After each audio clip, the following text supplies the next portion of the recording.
testing out a new microphone here, so let us know if we can be heard or not. I'll type it in the chat here too. Yeah, please let us know if you can't hear us. I figured I'd pipe in here and talk for a second to see if you can hear both sides. So.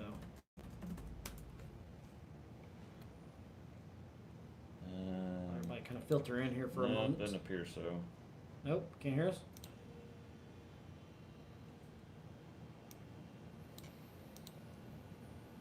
No, it's just my stupid.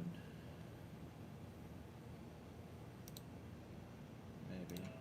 Oh, there we go. Yeah, they can hear us. It's just every single time my computer has to turn on and hook up to our Bluetooth speaker upstairs for some reason.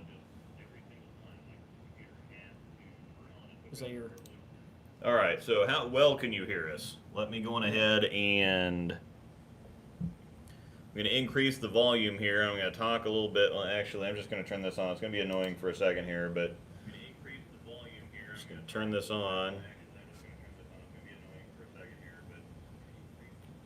Just trying to make sure you can hear us all here. We're testing out a different mic for just the stream here, so we don't have to wear the little clip. Great, actually. There's a great. Good. Yeah, okay. All right, I'm going to turn the gain up a little bit and see if that changes anything. So.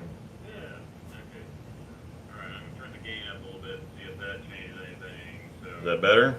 I think that's actually better. Is the TV in the background the right spot? Huh? Is that better? No. I think that's actually better. No, go up. Just a smidge.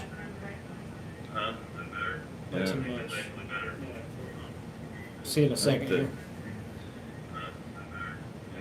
Well, the TV looks like it's crooked because the phone is turned. Give me the coaster. I didn't grab a coaster.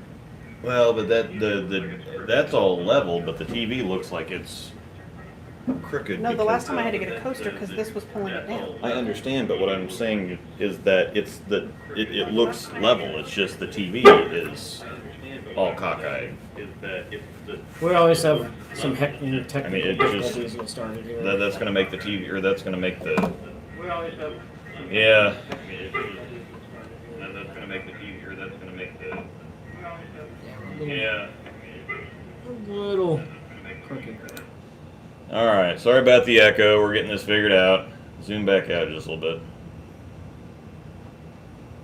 bit. Yeah. Backing up a little bit. Hear you, Lima Charlie. Fantastic. Mm-hmm. Good stuff. All right. Yeah. Let us know how well you can hear us. I know that for some people watching on cell phones, it can be a little dicey or a little hard to hear. So hopefully this is too loud. If this is too loud, then we can fix it later on the back end. So too loud. Okay.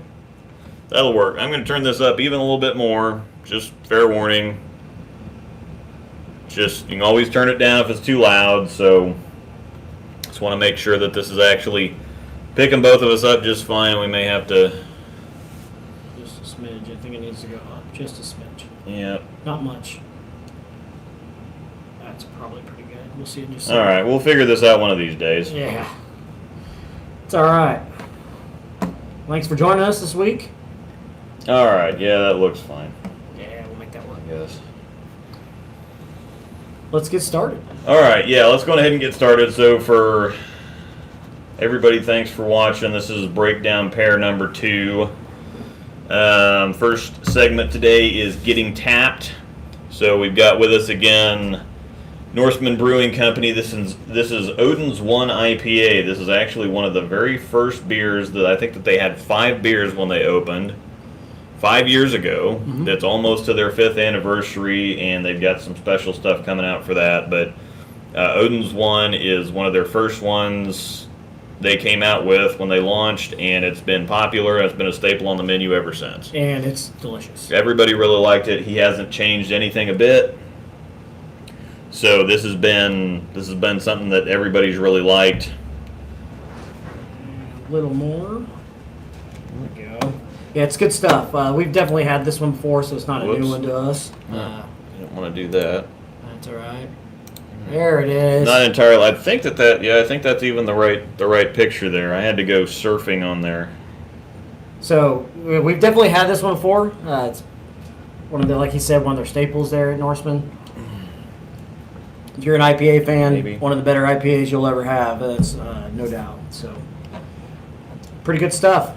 May or may not be the photo, but I had to grab a random photo, so it's close. It looks good. Oh well. So yeah, this is Odin's 1 IPA is a pretty standard. Yeah.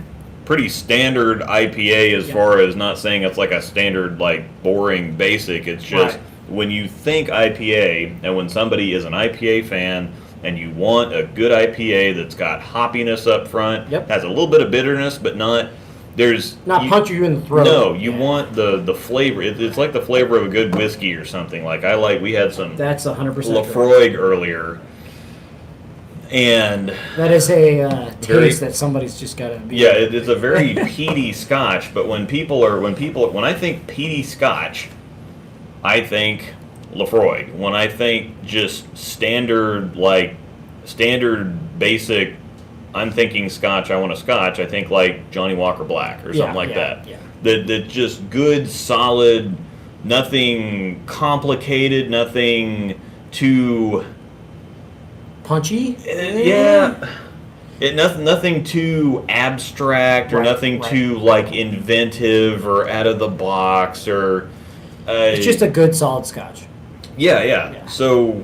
This is an IPA. If you're thinking, gosh, I just want a good IPA. I don't want anything fruity. I don't want anything crazy. I don't want anything just whatever straightforward else. IPA. I just want an IPA. This is the one you want. This is so good yeah, stuff that's right what. here. So thanks to Norseman Brewing Company here in Topeka, Kansas. Yep.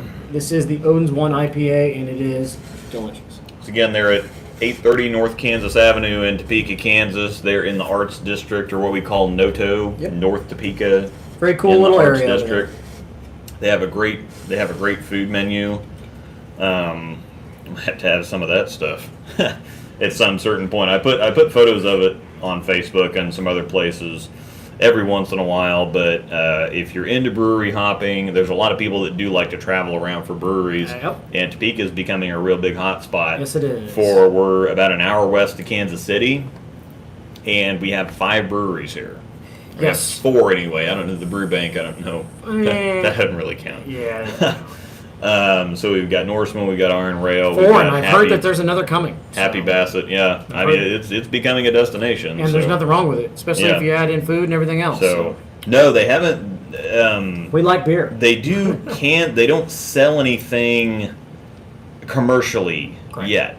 They're kind of still the small local type deal. He does do kegs out to, we got a local casino, we got some local restaurants and places like bowling that. Center. Yeah, the bowling centers. Yeah. He's got some stuff at the bowling centers here in town. They do the Crowlers, which is a 32-ounce can. I don't think that they ship them, of course. But if you come here, you can either get Growlers or the Crowlers to go, and the Crowlers last a lot longer than the Growlers do. So you can get a 32-ounce can. They do have some whatever exclusives around town, don't they? Yeah, they have an IPA called Thor's Crown that they don't sell at the business. So you can get those around in restaurants around town. So very good.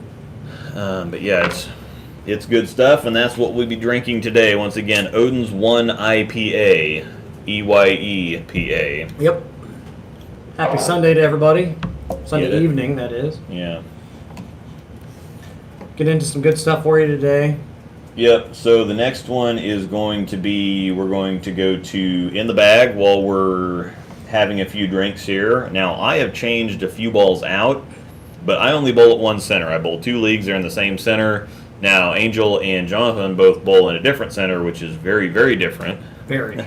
So we're going to take a look at. I'm going to go over here and we're going to go down to Jonathan's bag and see which one is that. That's your Lawrence bag. Wrong bag there. Yeah. So this is the Gage. So this is going to be a Lawrence bag right here. Yeah, that's the Lawrence bag. A lot of slow stuff there still. Yeah. Yeah. But this is going to be my Gage center bag in Topeka, Kansas. So as you can see. Yeah, the shock still goes everywhere. The shock still goes everywhere. The Ghost.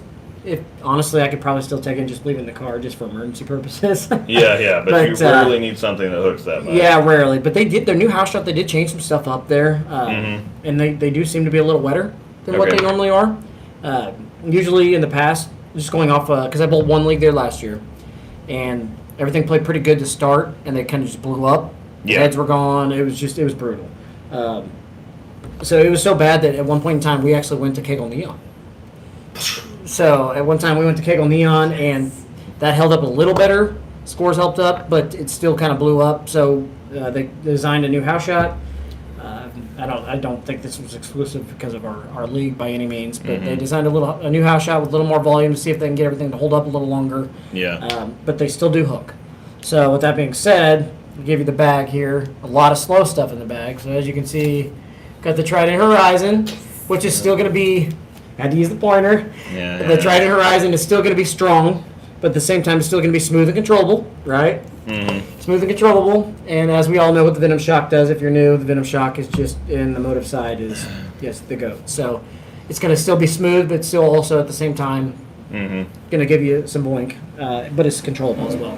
Ripcord pretty much goes, the ripcord velocity that is, pretty much goes everywhere with me these days.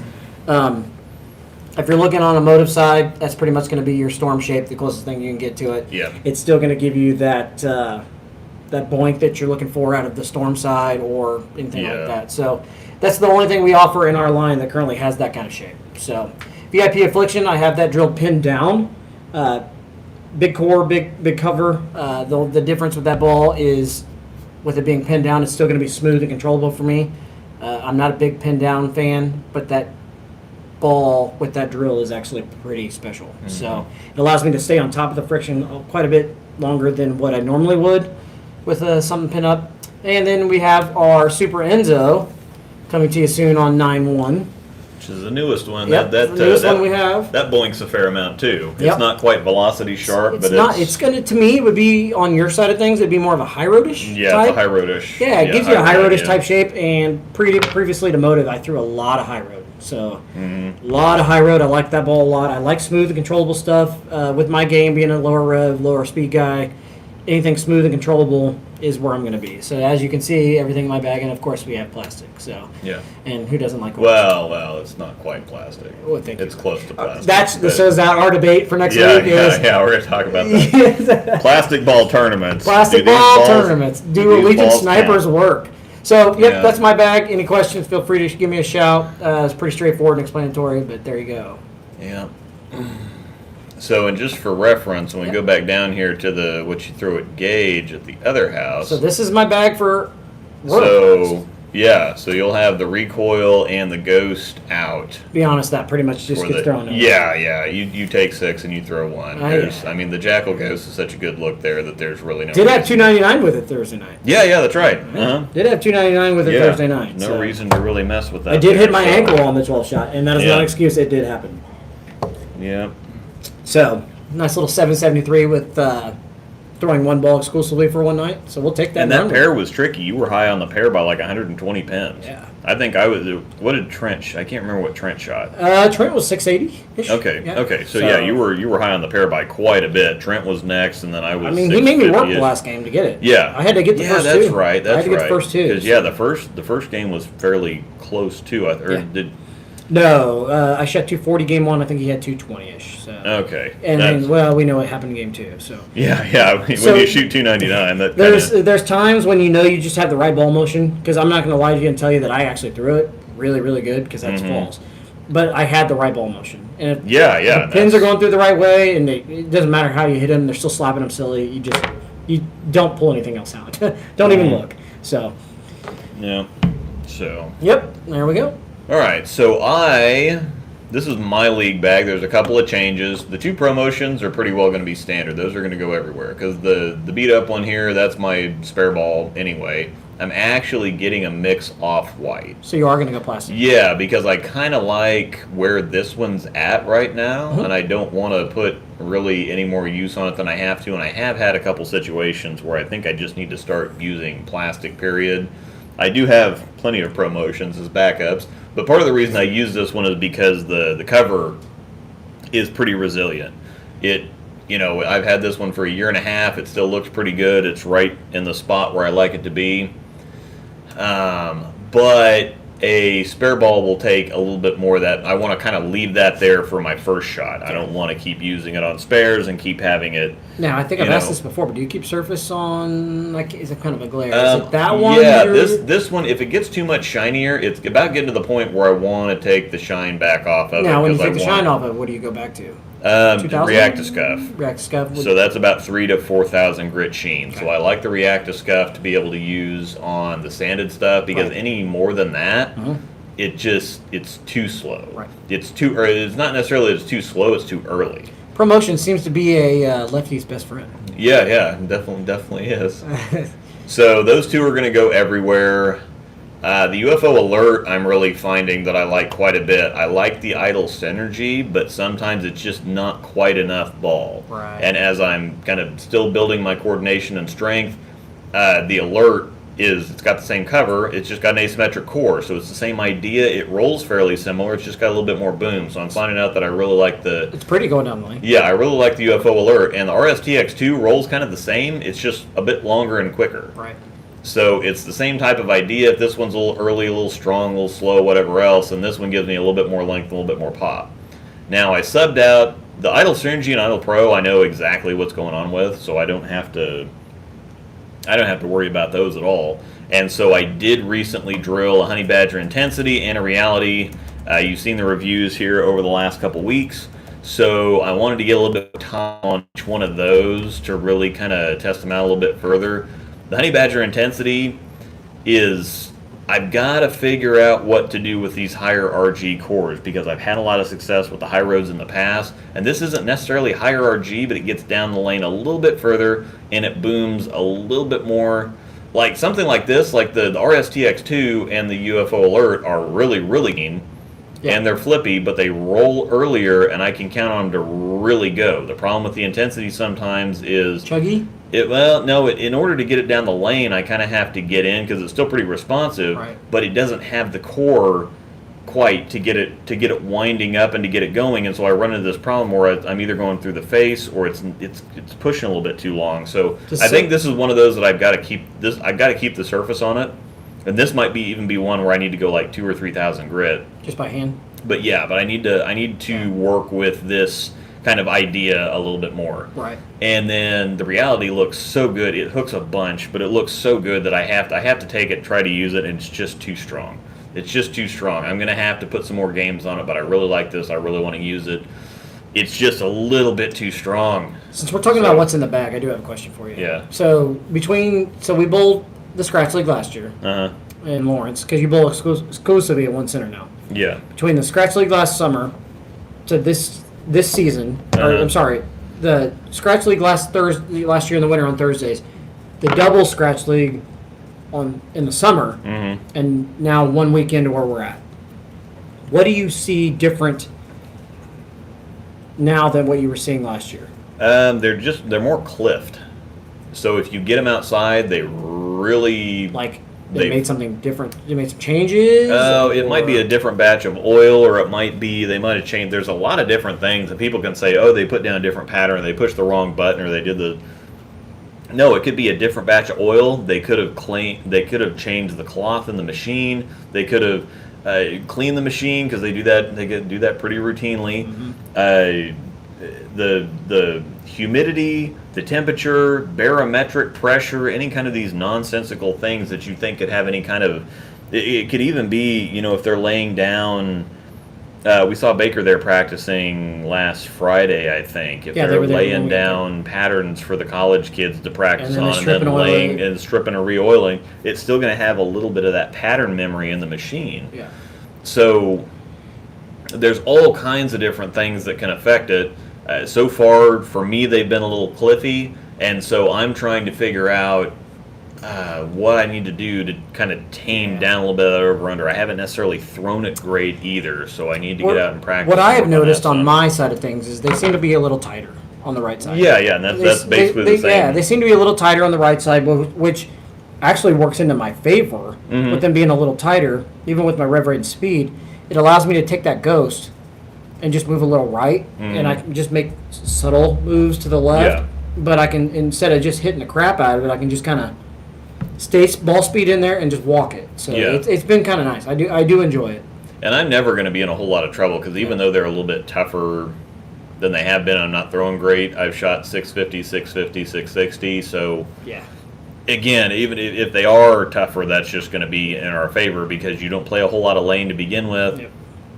I keep it in play well enough anyway. Even if I'm not throwing it great, even if I don't really have a look, I can at least manage it and make it work. Yeah, I mean, you could see it on my end. The summer, I had a good summer. Yeah. It was a good summer. So. Yeah, and you've had a good start to the season. You know, aside from last, of course, last we both still shot 660. That's kind of one of those weird things. You get used to shooting bigger sets, and you have shoot 660. I had a rough night. I shot 660. Yeah, so I shot 660. I shot 660 with the wrong hand. Yeah, Need exactly. to go jump off one of these bridges that I look at. Ferris wheel. But anyway, so that's what I changed. Probably what I'm going to change this next week is what's going out. The promotions are going to stay there. The UFO alert and the X2 are going to stay there. That reality going to go? Yeah, the reality and the honey badger are probably going to be replaced with something else since now I know what they look like for league, so I need to go out and get some practice on them and figure them out. Bring the dark code anymore. Instead of practicing with them in league. The dark code was something where it's too strong and it's too flippy.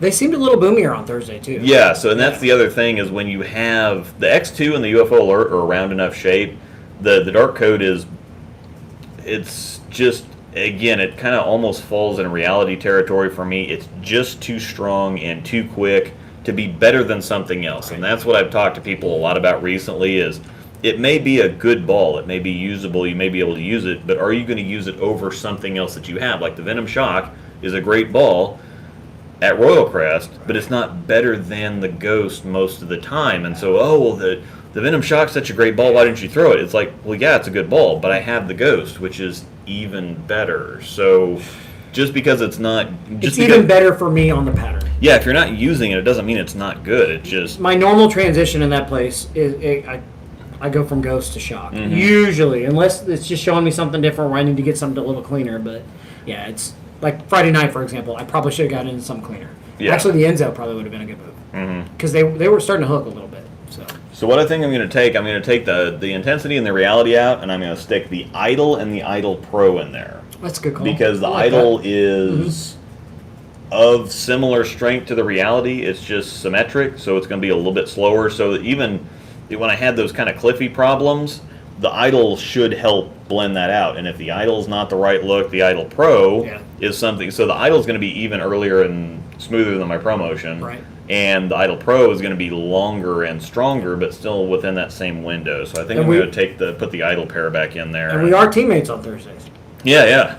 And it worked out pretty good. We got 25 out of 32 points. The old captain he looked really wise as I had the second highest set in the league last week. So, but Bo McVay did shoot 790. Yeah. So he got me. Oh, okay. Well, if I didn't, I would have went. I went 9 spare to start, and I did flag a 10 in the second game or the third game. He's Bo McVay. But if I strike one of those and pick up the spare, I shoot 800. So yeah, and it's we're okay. Bowling, so yeah, we're bowling Nick Vaughn.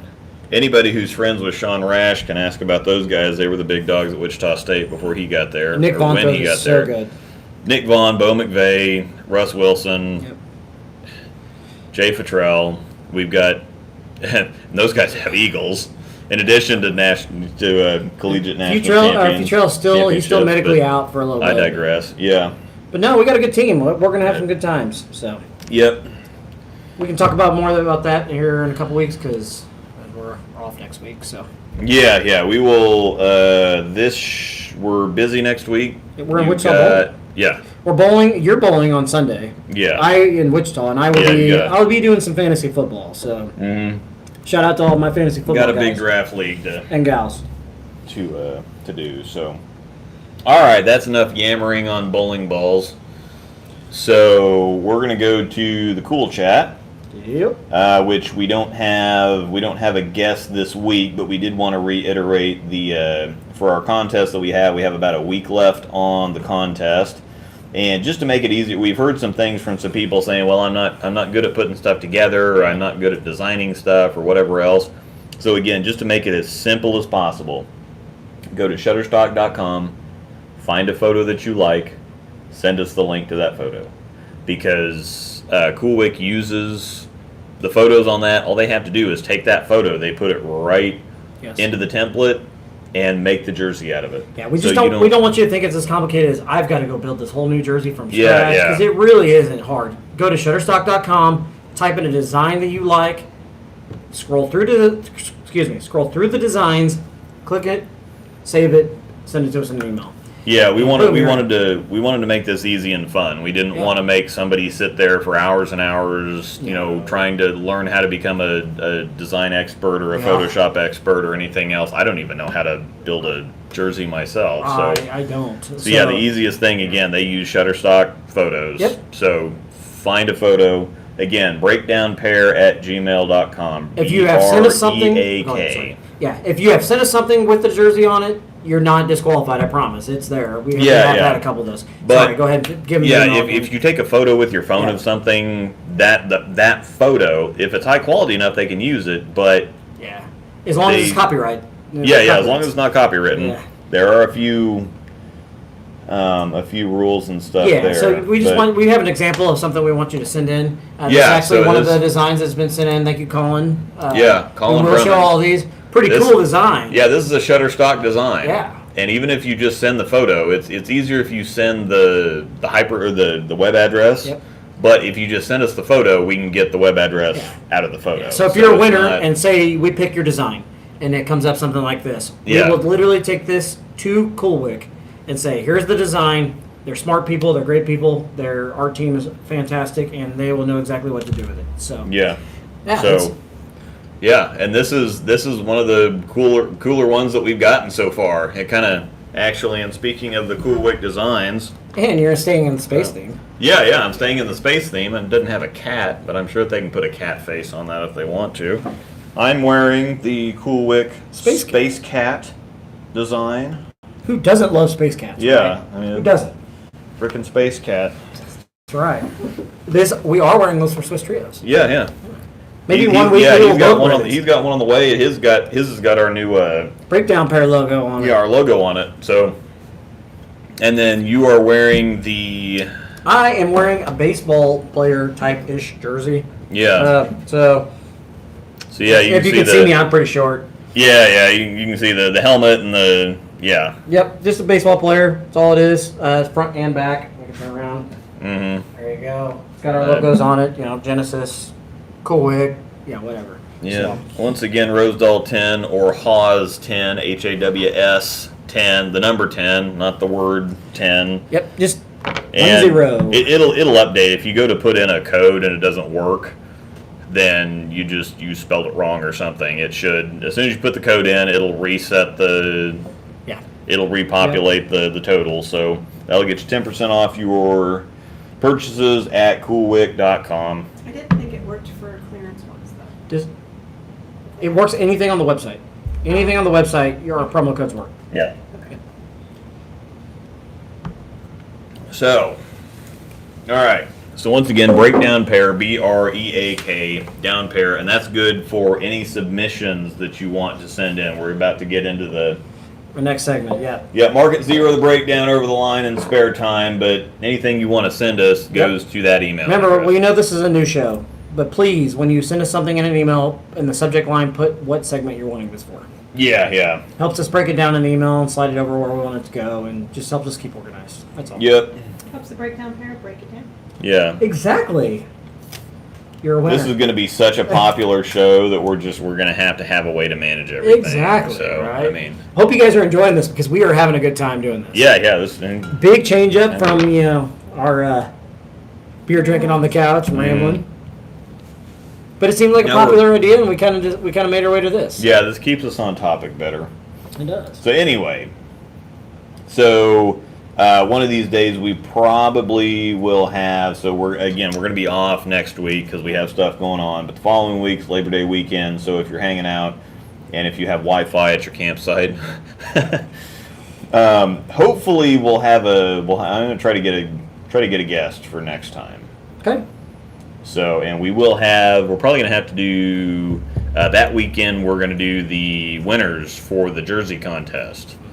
So at some point that weekend, it won't be on the show, but we will have a live stream, and everybody that sent designs in will show all the designs. So it's not just going to disappear into an inbox, and we don't, especially if you design something, we didn't want to have you spend a couple hours or several hours designing something just to have it disappear into an inbox and never be shown. Correct. Somebody else might like that design too. And so if you like this, and you want to get this made into a jersey for yourself, we're going to show it, and then we can send the picture to you, or we can tell you where to find it. Exactly, like you just said. So, if you like that design, you can go right now to coolwick.com, get that customized, and Rosedal 10 or Haas 10 will get you 10% off that. Yeah, so it doesn't even. So that's the other thing too, is that I'm not creative. I am not creative. So having stuff like this is a big help for us. I'm not creative. I'm scared of heights, and I can keep on going. Yeah. So if you're like us and you're not creative and you want to get a jersey, but you don't have any idea, it's like, well, I don't know. It's about like getting a tattoo or something. It's like, if you don't know what to get for a jersey, then that's the reason we're going to show all these too. Besides just respecting your time and the fact that you took time the time to send them to us. Yeah, you took time to send something into us. So I have seen a couple funny ones in there. So we feel free to send us some funny ones too. We've got plenty of good ones, but like I said, August 31st at midnight, not midnight, morning, midnight. Nope. As in, the 1st of September is a minute away. Yeah. Make sure you get it in there. Or, All right. Looking forward to seeing the rest of the designs that come in. Thanks, guys, for sending everybody that sent one already. So. All right, so we're gonna go on ahead and move into. Actually, I need to fill my refill. Yep, I need some salt. We do need some salt. You spilled the salt. Sea bass. We're on topic with that. I have a guy that works for us. His name's Sebastian, but we call him. So you call him sea bass. Yeah, we do. But he goes with it, so it's good. Yeah. Great. Well, if that guy at the table over there is sea bass, and they're very friendly. All right. So you want me to hold it? I just need salt. Is what I need. Salt into the wounds. Mm-hmm. All right. You're salty enough. You don't need more salt. Bam. Oh, yeah. I'm definitely salty enough, especially after this last week. Yeah. Don't talk to me about this last week. This has been a rough week. Well, yeah, for everybody. Been a rough week.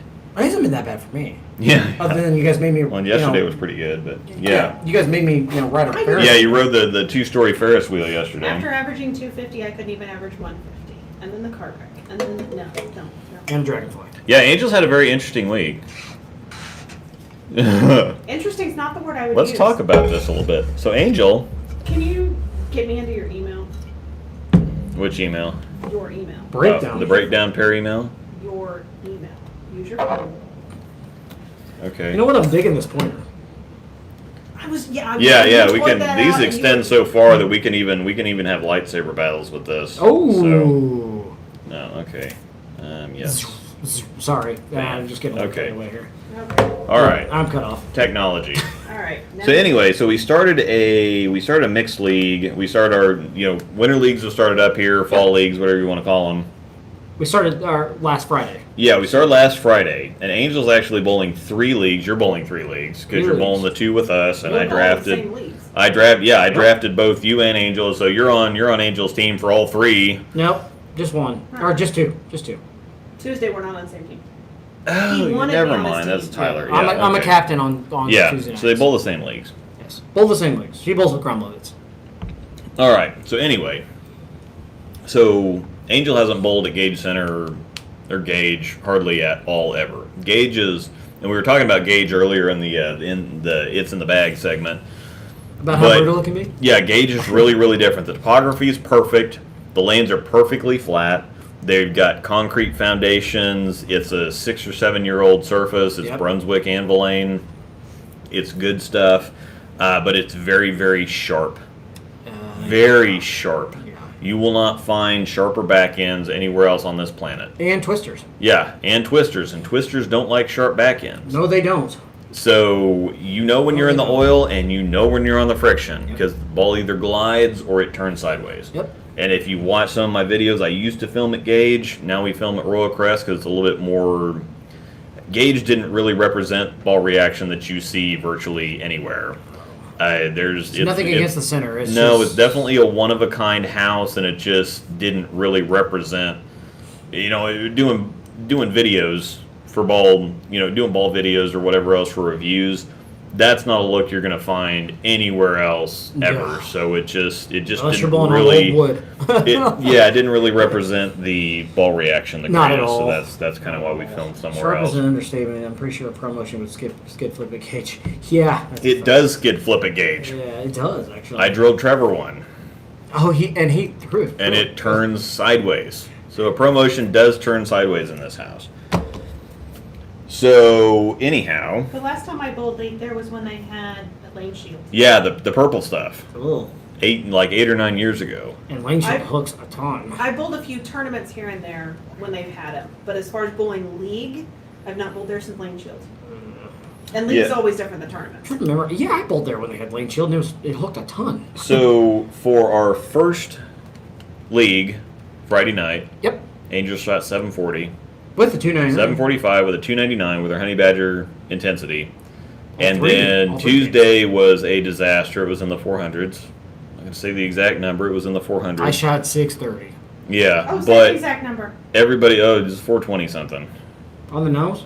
No, it was 426 or 427 or something. I don't know. I'd have to. It was. I it was 630 rough, but and got royally screwed. it was one of those. It was like the Tom Doherty 100 Oh, the score 100 yeah, game, yeah. where it just everything went as wrong as it could possibly go for 3 solid games. There was no forgiveness. There was no help. There was no anything. It just went absolutely I think I left 15 wrong. splits. Yeah. I mean, every other shot was a split. Pretty well, literally 15? every other shot was a split. It was really bad. And it was through the nose, or it was a washout, or it was whatever else. And we went through all 6 balls she took, and so we need to kind of, One ball's coming that went last week. yeah. One ball is going. So, Sounds like a good week. and then Thursday night in the Scratch League, she shot 570. She's just a little tight getting into it because it's a competitive league. It sounds like we need an Angels what's in the bag for Gage. Oh Yeah, it could be all. Yeah, that could be crazy. It could be all over the place. God. But it was almost 580 Yeah. on Thursday night. I shot 140 the first game, so ended up at 580 after a 140 start. Just little, missed a few spares. Just a little tight because Thursday, it's a different vibe. Thursday? Thursday's a different vibe. You're bowling straight across from somebody. It's all about points. Which is the same thing on Tuesdays, though. I was still a head case from the wreck Wednesday. Yeah. It was just a terrible week. So she was in a hit and run on Wednesday. Somebody pulled out of the driveway and hit her, and then looked at her and went, and then kept driving. So. All right. Cool. And then Friday she shot 699 After we had on to take Friday Missile to the again. vet. After we had to take Mistletoe to the vet because she was digging outside and got something in her nose. It's just been a bad week. Oh, those pups. And then the dragonfly today in the car flying in my head. Oh, a dragonfly. I didn't know it was dragonfly when it came flying in my Scared of head. dragonfly. I like dragonflies. Dragonflies It was are awesome. fine. I'm scared of Ferris wheels. Well, I mean, Oh. anyhow, You have totally squirreled. Let's go. yeah, we definitely squirreled. So we're moving on to Market Hope Zero. you enjoy our lows of life. Yeah, we could do this in spare time. Yeah. Moving on to Market Zero. We got a submission once again from Colin Brummond. Market Zero. Who is he's the one that sent this in. He also sent this in. Let me see if I. So yeah, he's a 2 for 2 this week. Did I save this? No, I didn't save that. Let me go on ahead and save this. So thanks. Here, and I'll turn it on. Thank you, Colin. We appreciate it. So this is another cool one too. There you go. So yeah, so again, all you have to do is go onto Shutterstock, find a cool photo, send it to the email address. That's all you have to do. It's great. Yeah, there's another So design. this is Yeah. perfect. Yeah. And this is cool. So if you find a cool photo, send it to us. You might win a free jersey. This is what we're looking for. And Yeah. if you thought, okay, I think a cat needs to be there, go find a picture of a cat and drop that in there with it. Remember, You can build yes. more. Remember, Yeah. it's a free jersey, but it's also a free Yeah. custom. So if there's certain logos you want on it, you can get them. So it doesn't necessarily have. So yeah, if you find one photo on Shutterstock and think another one's going to look cool on top of it, as long as they're Shutterstock photos, Yep. That's what I sent in. Shutterstock. But it I also, sent in the background and I sent a picture. as Yeah. a reminder, if you do win, if you see a design on Coolwick's website that you do like and prefer to have one of those, like this is an in-stock jersey, this is an in-stock jersey. If you see these designs that you'd like and say, I'd rather really have one of those, that's also part of the contest. We will gladly take care of you for that. So, No, I already downloaded that. correct? Yep. So you pick. All right, so for Market Zero. Market Zero. This is a good one. Yep. Hang on, we're getting there. Yep.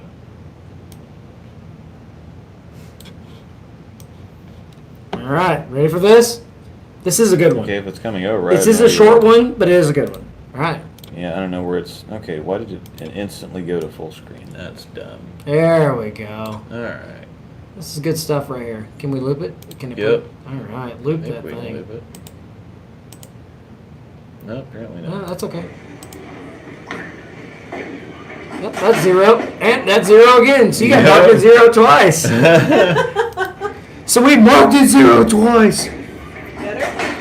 Yeah. Yeah. So what happened here Good stuff. is somebody really wound up, got a little bit wide. It hit the gutter, which I don't know why those gutters are so flat. Like Somebody that, really that wound looks up. weird. I I've don't never seen a bowling ball hit a gutter just because that didn't go into the gutter hard. I have never seen the ball hit a gutter and then Yeah. hit the middle like that. Like Never seen it didn't go into the gutter very hard, but Normally it when bounced they hit straight that, out of the gutter. You see flying pieces too. Yeah, and then it hit the reflector for the camera. So there's a camera down there, or this is like a mount. This is like a little bracket that's on there. Why the brackets are so sharp, I don't know. But a bowling ball's not supposed to be over there. No bowling balls here. It's bad. He But literally, I don't understand. when it hit that, Yeah, like it bounced in the gutter. It hit the gutter and it bounced straight up. My favorite thing is that he got zero twice. Yeah. Well, kind of. Oh. Well, and yeah, when he bounced out the gutter, he this- got one. Well, kind of, yeah. It was, yeah, and there's the result. Yeah, look at that chunk, right? Yeah. Oh, bowl is that, by the way? Do we know That's a what high road. What's the yellow?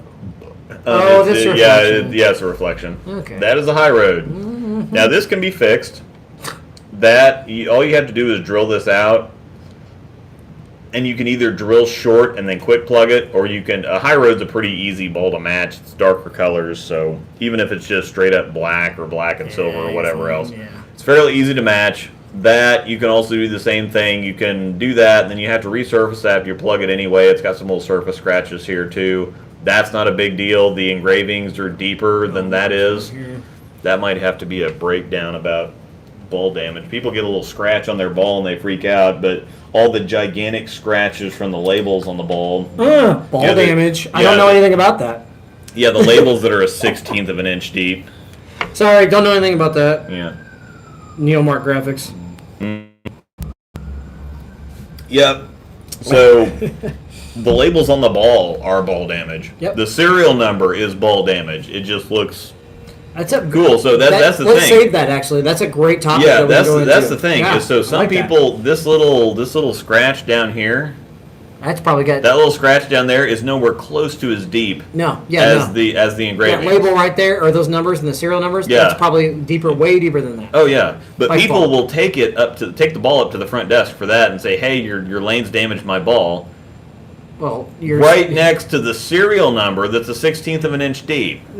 I would look at him and say, "Well, the company damaged your ball." This is ball damage, but after seeing that video, now I would actually show that video to the front desk too, because I'm like, seriously? Why are the gutters like so shallow and like literally my ball rolled into the gutter, not very hard, not very fast, and it jumped. That's one It of those jumped. things where the center might have to take care of that. Yeah, that would be, well, they would at least have to, this wouldn't be a new ball situation, because all you have to do is you drill they that need out. to pay for the fix. At least. And if it's not in the track area anyway, like that wouldn't, as long as it's not in the track, it's ugly Tracks over here. and it sucks. But yeah, if the track's somewhere else and the ball's not going to roll over this, that looks ugly and it sucks, but it's not going to hurt anything. Who cares? Again, because it's not near as deep as the frickin' labels on the ball. So Now, when we were filming for the Zen Master, we had little bitty nicks, and it there was a wasn't screw ideal. loose somewhere. Yeah, it wasn't ideal, but It they sucks. did. They moved us pairs. They didn't want any more, so they moved us pairs, and they left a note. They're gonna. But fix yeah, it. It sucks. It's an eyesore, but you know what? There were It's- these it's- tiny little. I will say it does not affect ball performance It unless it's doesn't, in your no. track. That's only No, because there's several people that now that needs to be fixed. depending That on where needs to be your fixed. depending on where your track's at. Sometimes you'll throw a ball and you'll hear that kind of scuff, scuff, scuff, scuff, scuff. It's because it's rolling over the labels, rolling over every label on the ball, which is ball damage. It just looks pretty. It does look pretty. So, anyhow, so that's that. All right, cool. I can Thank you, get Colin, out of for here. sending that in. That's actually a good video because Yeah, that was great. that's just my favorite because, like I said, it made it. He made 0 twice. Yeah. So Rip salt in the wounds. once So, again, what segment was that? Market Zero. Oh, All right, so I got to figure out how to. this is not our week. Well, Yeah. I'm not having a bad week, but we're on to our next you on one. that Ferris wheel like 20 more times. No, I will freak out. My hands were sweating. I was so. For those of you that know me, I was really hoping that they would tell me I couldn't ride the ride because I was too short. Mm-hmm. If you can't ride, I can't ride. I'm shorter than you, child. Oh my god, that's true. Raylan, my daughter, was able to ride, so I knew I was screwed. All right. Right? Now we're gonna get serious. We've had some lighthearted. Yeah, let's have some fun here. Let's get into the Lighthearted good stuff. stuff. Let's get into the good stuff. So we're gonna get into the breakdown. We're gonna break it down. Where was? Oh, the breakdown was the. What we're gonna do for that was the bowling ball CG issue. Yeah. Do you want So, huh? Yeah. Do you want a ball? Yeah, we probably should get one. Should we take one? No? Yeah, you can plop them up here if you want to show how pretty the RSTX2 is. Yeah, grab my X2 out of the bag there. Yeah, that's a great one. And actually, you can get one of my get like that attention or the torch it out or something with the miss mark. Got a ball cut? Yeah. So yeah, grab one of those pro I'm CGs gonna bring it out. around this side. Actually, Angel, you're probably going to have Yeah, you're probably gonna have to put it on there. because I don't know what it's looking like on the camera. Yeah, I'll spin it around. You got it?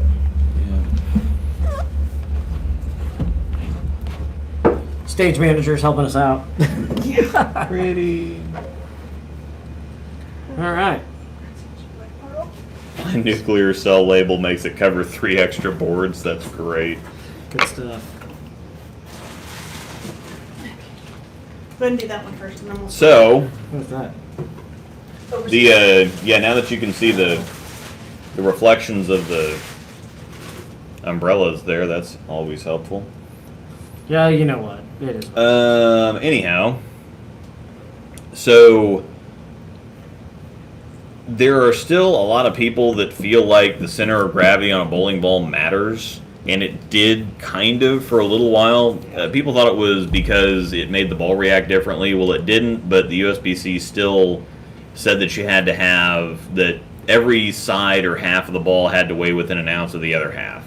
So when you have an ounce of tolerance, then it becomes, especially on asymmetric stuff, if the CG is not perfectly in line with the pin and the mass bias, it made it difficult, or it kind of restricted you to certain layouts. Now that it's 3 ounces any direction, that is massive. Yeah. That is huge. I mean, you can do so much. But people are still sending stuff in. It's like, well, I got a short pin, or I've got a short CG, or it's way out to this side or that side or whatever else. So I don't know what to do with it. So you can go ahead and put a layout on the ball and figure out where it's going to put your fingers, and you can weigh it in advance, or you can have your pro shop weigh it in advance to make sure and see whether it's going to be a problem or not. But with 3 ounces, it's got to be so far off to one side, because when you drill the fingers, it normally takes out an ounce or 2. But the CG is basically the heavy spot. Yeah, you're usually what, an ounce and a half to almost Yeah, 2 full so the ounces? CG Yeah. is the heavy spot. We were just talking about that earlier. It's where they basically, there's a couple extra ounces. That's what top weight is. Yeah.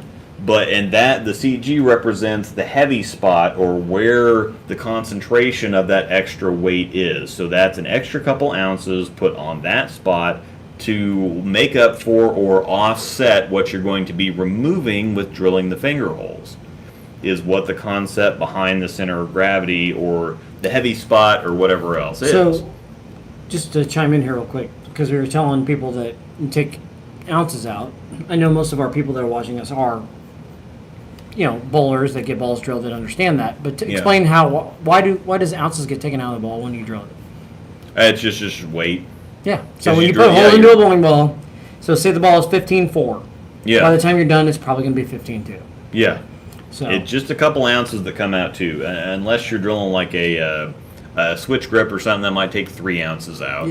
there, see now there's a good topic. That's good something to bring up. Yeah, so Yeah. it depends on how big the holes are, how deep the holes are, whatever else. But at the same time, what you're doing with the holes or the hole placement to the core is way bigger than what you're doing with the center of gravity. Like on my Zen Master video, I said, okay, well, this layout puts my pin in the ring finger, and then the CG doesn't matter. I just put it somewhere to make it look pretty for the camera. It doesn't matter whether the CG's over here or whether it's over there. Mm-hmm. A couple of extra ounces. So let's do a little math here. I'm going to do some math. Uh-oh. So 1 pound is 16 ounces. Correct. The bowling ball weighs 15 pounds. So 15 times 16 is 240. So you're going to tell me that 2 extra ounces on one side of a 240 ounce ball, so this represents less than 1% of the ball's total weight and mass. You're going to tell me that an extra 2 ounces on this side of the ball versus this side of the ball is going to make a difference. So sorry. I'm No. I can't see where you're pointing, so I'm not. Here, let me look. Yeah. Let me look here. I can see maybe. Yeah, no. So it has a. I was just thinking of whether or not I actually want to make this point, but Well, I'm. Wait a minute. I see 1 point here. Okay, well, replay. this has Instant 2 replay. extra Hang on. ounces on one side of a ball, has less of a chance of helping the reaction than COVID does of actually killing you. Oh, now I see what you did. Yeah, well, that means you. So Yeah. Okay. I just saw what happened there. So 240. Let's he see. literally went from this side of the ball to this side of the ball. divided by 240. Okay, or yeah. It looked like he went from my angle. It looked like he went like here to here. So if you add 2 extra ounces to one side, that's a .008. So 8 thousandths of a difference between one side of the ball and the other side of the ball. How much was it? 0.008? 008. Yes, not .08 0.008. even. .008. So 8 thousandths of a difference between this side of the ball and that side of the ball, basically, or whatever else. So the CGs basically are. It's pretty well completely irrelevant. Yeah, it's not what. Let's say what. 5 years ago, I don't remember when that rule went and changed. It's just been a couple actually. So say 3 years ago. Yeah. Say 3 years ago, CGs did make a difference. They did make a whole lot more of a difference, especially on asymmetric stuff. Now, on a symmetric ball, you can put the CG. You just put it in your palm or whatever. I always put it kind of right just beneath in the middle, so it, and so it doesn't matter. And that's the other thing is people would get, oh, okay, well, it's only got a 2-inch pin on it versus I want a 4-inch pin, or I want a 2-inch pin, or I want a 3-inch pin, or whatever else. It makes it easier to have something in the 2 to 4 inch range, especially if you want to get, if you wanted to go pin down, Okay. then having a 5-inch pin is not going to be super helpful. Okay. But your thumb is going to be down kind of around that pin area. Right. So shorter pins were normally better. Like 1 to 3 inch pins, if you want to go pin down, those were perfect for it. If you wanted to go pin up, then the longer pins were a little bit better. Right. And there was some times where I'm looking at it and going, okay, so this is an asymmetric ball. This person has a weird axis point. It's got a short pin and it's a little bit too far to this one side, and so it did kind of affect some layouts on asymmetric balls only back in the day, and to some certain amount on symmetric balls. Okay. Not nearly as much, but the CG you don't really need to worry about it at all, period, anymore, unless it's completely, unless you're drilling fingers on this side and the CG is completely on the other side of the ball, it's not going to matter. So yeah, that's what it was. It was back when, thank you, James and Angel. It was when the weight hole ban went into effect. This is my Attention Pearl. This is an overseas roto-grip ball. And I love the Pro CGs because I can get really cool overseas balls. There you go. I can get really cool overseas balls for a whole lot cheaper than they normally are because of the Pro CG. So you can see that this CG is pretty far out to the side, but my fingers are going to go, my ring finger is going to go right there. Mass bias is down in that general direction, and my thumb's going to go down here somewhere. So the CG, that's going to put the CG right in the middle of my grip. But if I were to drill this for Angel, her fingers are going to go right here, and the mass bias is down there. So her fingers are going to go right there and there, and her thumb's going to go somewhere down in that general direction. So and I guarantee you that even with this CG all the way over here, it's going to be 2.5 to 2 3/4 ounces of side weight. Can you explain what Pro CG means? Pro CG just basically means it's a factory second, or it's not a first quality ball. So typically they want, so you have the mass bias or the preferred spin axis, which is what they have on asymmetric balls because they have asymmetry both vertically and horizontally. If you have a symmetric ball, it doesn't have any asymmetry horizontally. So basically, if you take this pretty sharp looking Norseman Brewing Company growler, moving the CG from one side to the other is basically like, imagine the pin is up here at the very top, because it's the very top of the core, so it'd be the very top of the growler here. And if you put the CG over here or you put the CG over here, basically you're taking this and you're either turning it this way or you're turning it this way. There's no difference. There's no difference in anything that you're doing, because the thumb, because most of what happens with layouts is you're both affecting the way that the ball rolls, but you're also changing the core numbers by removing weight from the core in specific locations. Yep. So if you turn, it's like, well, if you kick the CG, well, I kicked the CG out to give me a couple extra ounces. Well, all you're doing is taking the core from here and you're turning it here. There's zero difference in the way that the core is rolling. You have changed zero about where you're taking the weight out of, because it's shaped the same. I mean, the dimensions are the same horizontally, period. So whether you're drilling it like this or you're drilling it like this, it doesn't matter. But asymmetric balls have asymmetry from side to side. I wish I had that. There was this little fan that I had down here that was perfect for kind of demonstrating. Do we still have the little fan? Angel's looking for the little fan. We do still have it. I just don't know where cassette. Yeah, we have rearranged things. So anyway, an asymmetric ball is asymmetric both vertically and horizontally. So that's why they have the preferred spin axis or the mass bias. But so what they intend to do is they intend to have the CG kind of around this area. They would kind of prefer it be like 2 to 3 inches right between the pin and the mass bias, so that no matter whether you're a righty or lefty drilling it, you're not going to have any issues with the ball weights and staying within the USB-C limits for static weights.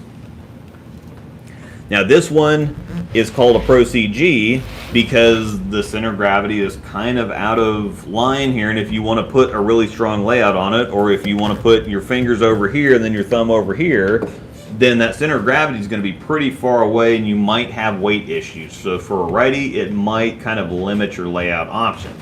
For a lefty, that's perfect.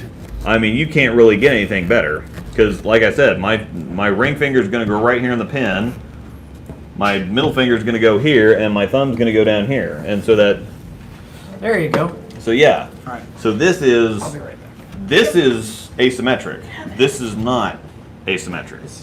Because this is asymmetric both vertically and horizontally. So if you turn it this way, so this would be the pin up here, and so if you... so basically tilting it from side to side is kind of the pin position. Whether you have a 4-inch pin, 5-inch pin, whatever else, you're kind of tilting the core on its vertical axis. So you're kind of tilting the core. Well, it's got this little, this would be like a puck that you'd see at the bottom of some of them, like down here. So this kind of looks like a centripetal core from the IQ series. So it's got this round kind of area here, but then it's got this puck at the bottom. So if you flip this, well, it's going to change, especially if you have different densities between the core and the puck on the bottom. So this is going to kind of change things. But as you also turn it, this is like an asymmetric core. So if the ball is rolling like this, end over end, it's going to be different than if you turn this a little bit and then all of a sudden it's rolling like this. This is an asymmetric core because it's asymmetric both vertically and horizontally. Symmetric cores would be like if it was this shape all the way around. So if you turned it from side to side, it wouldn't matter at all. Or basically like this. So this is asymmetric top to bottom because it's got this little, we'll call it a puck or a flip block on the top, really. It could be on the bottom if I flipped it upside down and wanted to dump beer everywhere. But this is symmetric specifically because as you turn it, the dimensions don't change at all. And so again, kicking a CG out on a symmetric ball is the same difference as having it like this or turning it like this. You're not doing anything different with the core. But as soon as you move that PSA or the mass bias, preferred spin axis, you're doing that. So anyway, now that I've explained that 17,000 times, because that's what I do. So anyway, I'm back. I kind of like these. The Pro CG balls, so I can get a really cool overseas ball like an Attention Pearl for $150 instead of $350. Are you good now? Yeah, I'm Okay. done. All right, making sure. I'm done repeating myself. Today. Oh. I didn't hear it. Does the 3-ounce rule apply for two-handers since there's almost no way to take 3 ounces out with just the fingers and thumb? Yes, but that's the thing is it's not necessarily... So what the rule is so that you don't have more than 3 ounces on one side of the ball. So each side of the ball, each top of the ball, whatever else, is supposed to weigh within 3 ounces of the other side. So yes, you could do a layout that wouldn't be okay for a two-hander if you had, say, the CG on this side and the fingers on this side. Well, this side is going to have 3 ounces of top weight.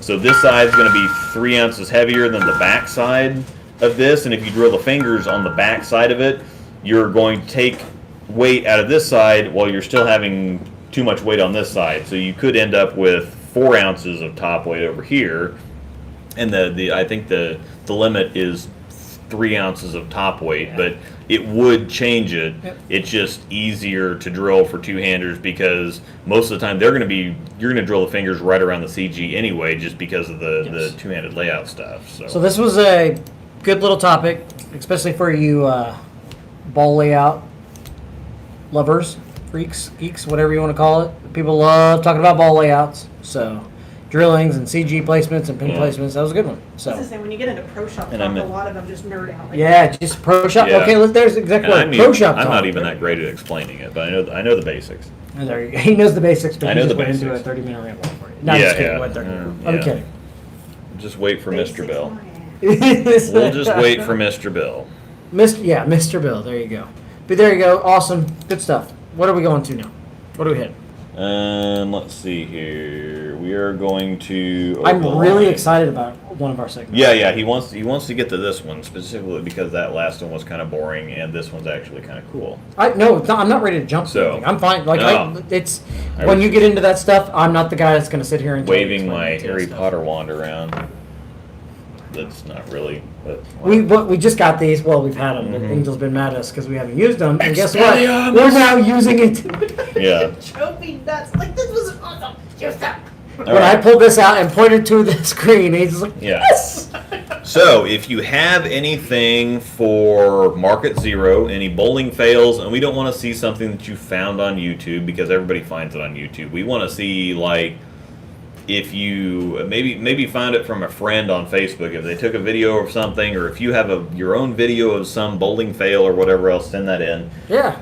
If you have something, the breakdown pair, where I'm going to show you, I've got an armadillo upstairs, which will show you how to find somebody's positive access point. Yep. We're going to talk some layout stuff. We're going to talk some all kinds of stuff. So that's going to be a more techie kind of thing. So if you do have trouble understanding something like layouts or surface or any technical type of anything, that's what we're going to talk about. Send those questions into the email too. Yeah, in the breakdown. So that's when we're going to talk about those. Now, over the line, we want to hear strong opinions one way or the other. Like, I don't like two-handed bowling because, or I like two-handed bowling because, or I think this is bad for the game, or I think this is good for the game, or whatever else. Yep. So we want strong opinions one way or the other so that we can debate them and see, is this a reasonable opinion or is it over the line? Over the line! I'm excited to, about one of the segments, though. So I need to get you a stuffed chihuahua. Mm-hmm. Just No, it's a little terrier or something. Oh, okay. Oh, it's Cynthia's dog. I think it's a Pomeranian. There's a topic in I'm here. going to find you a stuffed You dog. can't board it. It gets upset. Its hair falls out. There's a topic in here. This determines who enters the round robin. Am I wrong? Am I wrong? Am I wrong? Over the line. Johnny, you're out of your element. All right. Nerf So, gun. yeah. Yeah. Market Zero! Nerf gun. We are past Market Zero, by the way. Yeah. Anyhow, so we're going to do, so today's topic for Over the Line is going to be, should pros and staffers be limited to only using current line stuff?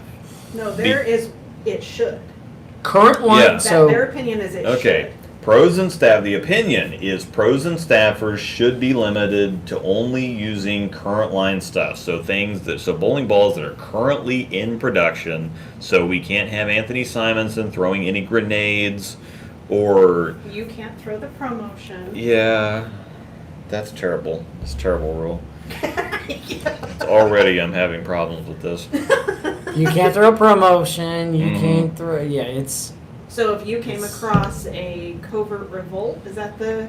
Yeah. So EJ Tackett can't throw any covert revolts or Sigma Tours or I can't throw a tank bullets. tribal fires or anything There's a like tank. that. So You can't throw any of those. You know what? I But- think discontinued stuff. So let's talk about that. the pros are a little bit different story. For regular league bowlers, it would be kind of dumb to say, oh, okay, well, this ball's discontinued now, so you have to stop throwing it for league. That would be kind of ridiculous. Especially But because there's some people that buy one ball every 10 years. yeah, but for come on. So for let's pro both, bowler, as we start this topic, we are both a stat player. mm-hmm. So remember that. Okay. Yeah.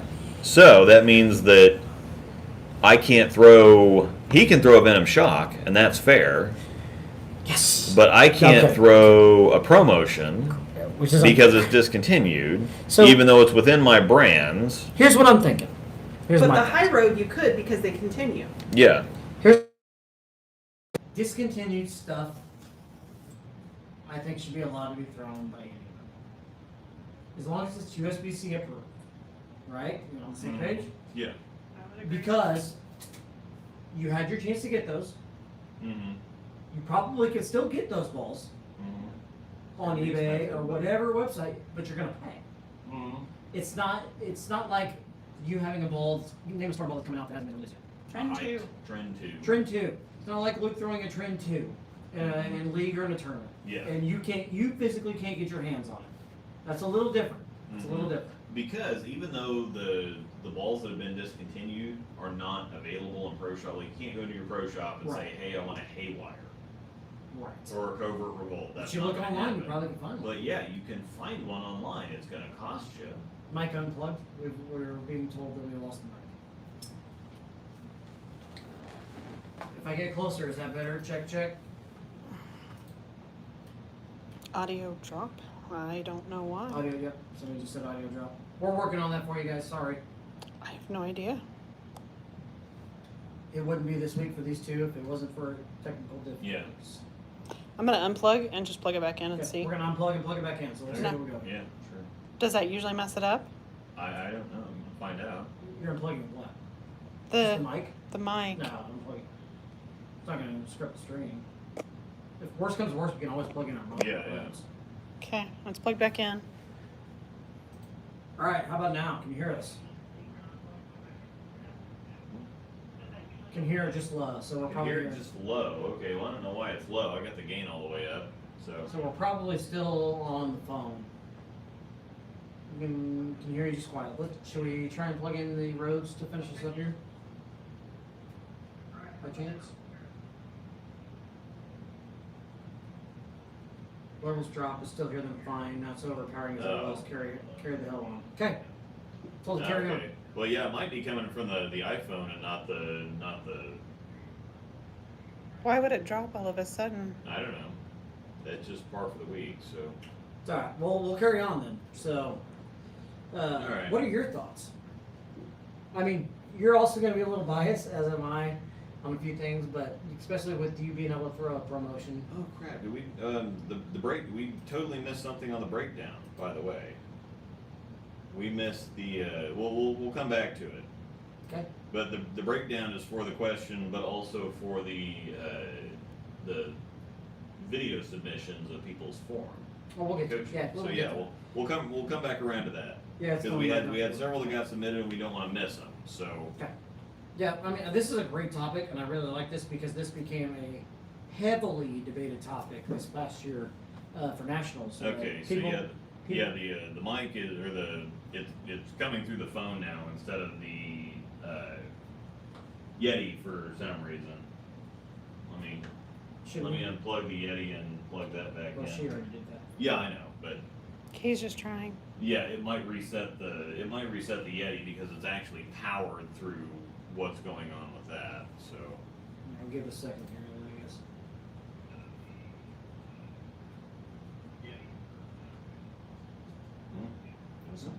Getting better? maybe we'll see. Check. 1, 2. Okay, apparently it's not resetting the Yeti, so Let's grab our roads. yeah, let's Grab try our roads real to quick. give a second to plug the other mics in. Well, I do have them all charged up. Because and they do make a everything, so- difference, especially with volume, and you've got a crew neck on. So So I can actually make it work here. So Because I actually am excited about this topic. Because I think this is a good. yeah. So we don't want anybody to miss anything. Try not to hit my. There we go. Slide to the left. That's it. See one. I won't turn it on until she plugs it in. Well, I think we have to plug her. Yeah, she's got to turn that on first. Okay, where's Yeah, we had to get some kind of extension for the lav mics. We tried working the lav mics and they just don't work. So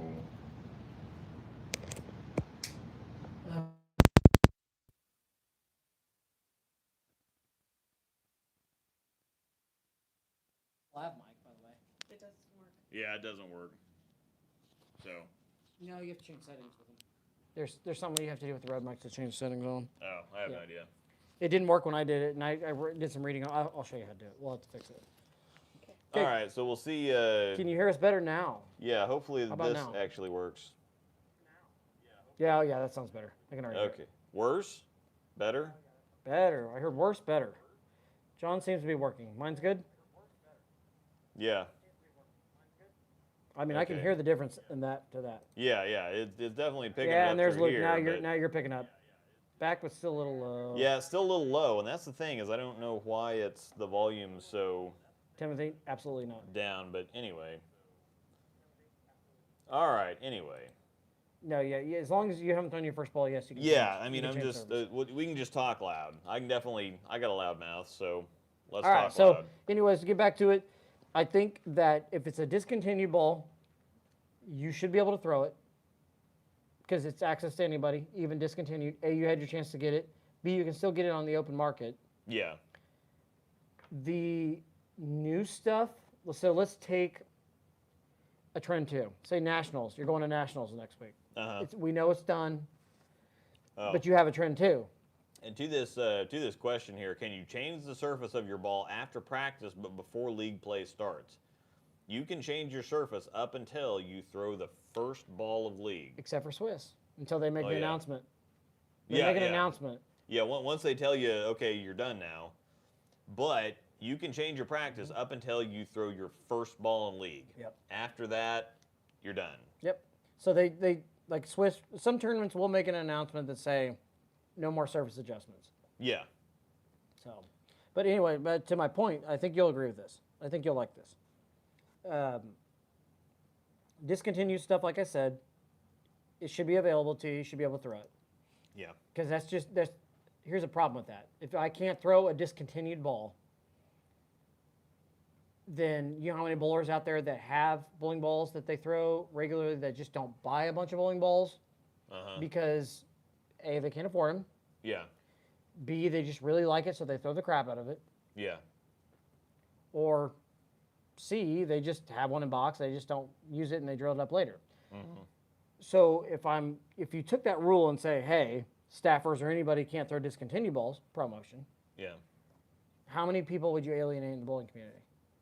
I mean, yeah, that's the other thing is especially when something gets, like I was saying earlier, when something gets discontinued, if somebody can then no longer use it, are you going to force everybody to upgrade their equipment? I mean, let's be honest. You probably just paid $200 plus just to drill that thing. Well, and it's not even like there's any kind of consistency to when they get discontinued either. Yeah. So here you go. You just bought this ball, but you can only throw it for 2 months. So the High Road has right? been in production for almost 13 years now. It's ridiculous. But then you have a different ball like a Volatility Torque that's only out on the market for 8 months.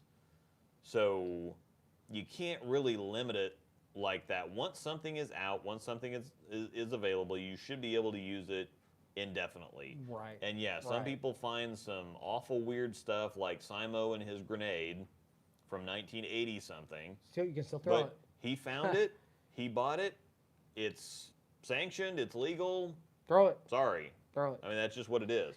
Now, somebody did make, who said, I have no issue with amateur staffers throwing anything within their brand, but pros have access to all the current stuff for free or really close to it, while staffers like you guys don't. Well, it's one of those things where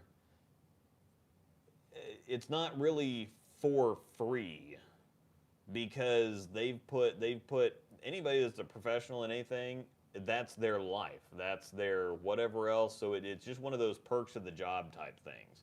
So if you work for a certain company or you do something, they're either going to give you a company vehicle or they're going to give you something or whatever, just the basic tools needed to do your job. If you're a pro and you are representing a company, I mean, the pros, if they're not a staffer, they pay for all their stuff. And even the staffers that get balls for free pay almost near outside drills for any pro. Last time I knew, in 2015, when they started the ladies tour back up again, or 2016, it was $35 a ball to get them drilled on the. So I mean, you get them for free. PBA is $25 a hole. Yeah. $25 a hole on the truck. So it's just absolutely ridiculous the prices to get the ball drilled. No. And for 3 holes, it's $50. Yeah, and that's kind of an outside. That's kind of a regular outside. For 3 holes is $50, but they have to put in their own grips.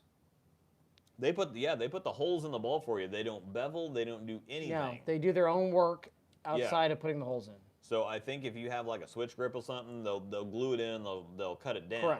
Correct. But you have to bevel your finger holes. You have to install your grips. You have to glue your grips in. You have to do whatever else. Correct.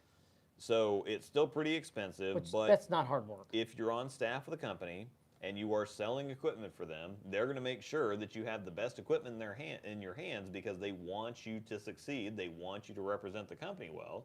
There's still a cost involved with it, and that's one of those things where I'll tell people, it's like, well, you get free money at your job too. You just have to show up and work for it.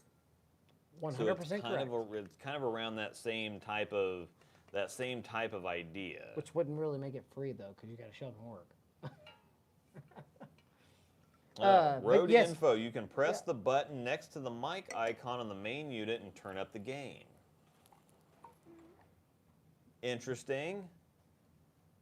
Also, so as we continue to talk about this, so my next question to you, Luke, is, so let's talk about a I was ball. going to say, I thought these were awful quiet, and I thought it'd be weird that you couldn't adjust the volume settings. Yeah, you can adjust it. I did know that, but on I the didn't know how to mic. do it exactly. So let me look at the bottom of that. So it's next to the, we're intelligent people here, I swear. Press the button next to the mic icon on the main unit and turn up the gain. Glad we have Brian in here. Thank you, Brian. Man, Brian's got a check mark next to his name. So Brian's an important person here. What does that mean? I don't know what that means. They're certified, verified, something or other. So I have no idea. Sorry. Yeah. Sorry, Brian. That does not mean anything. Yeah. I just don't know. You know what? I'm going to look that up. Anytime. You demand. Thanks for watching. I do have a good question here once we get moving on, because it kind of continues on the same topic. So sorry for the technical difficulties today. Episode 2 is kind of... Yeah, It's going with par for the Rose Doll week. Yeah, this is definitely on par for what we're doing here, so this is normal. I mean, we are the breakdown pair. Yeah. I don't know if I did it right or not. I don't know. I mean, I'm sure they can still hear us, but It's something we can play around with it, and I can just talk loud. So They have been great, though. yeah, They've been good mics. yeah, they sound a lot better when we're doing. Press the button on the right to select what remote mic you want to control, and the left button to adjust the game.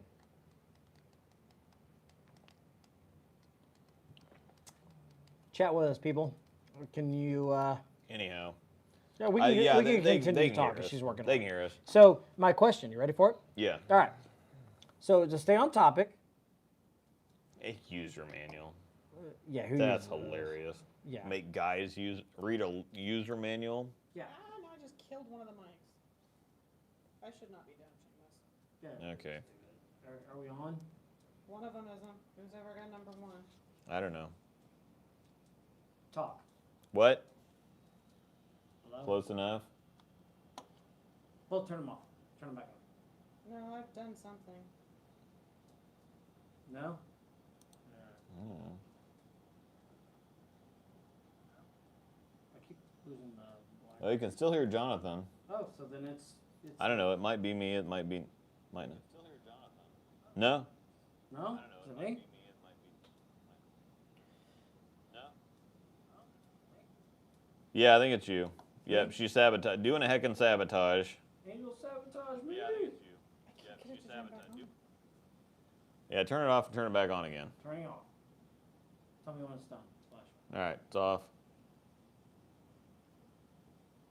It's off. Ready. All right, yeah, turn it back on again. Okay.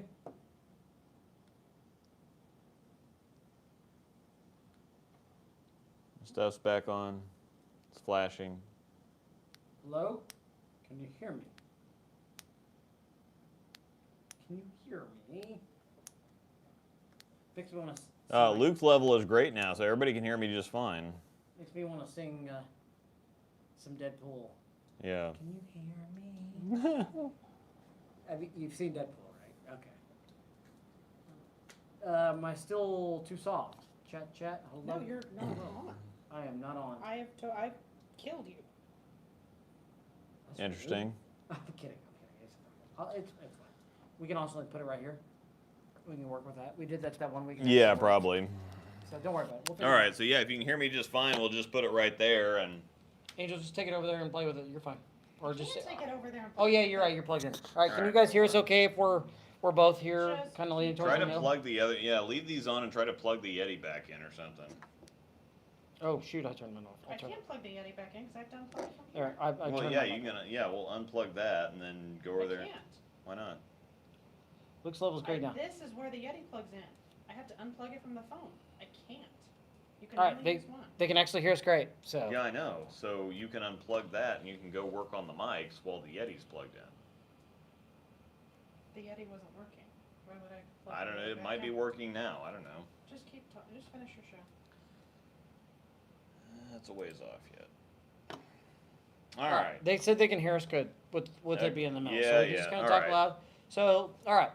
So I got a question to stay on topic. Stay on Yeah. topic here. I do have a question. It stays on it.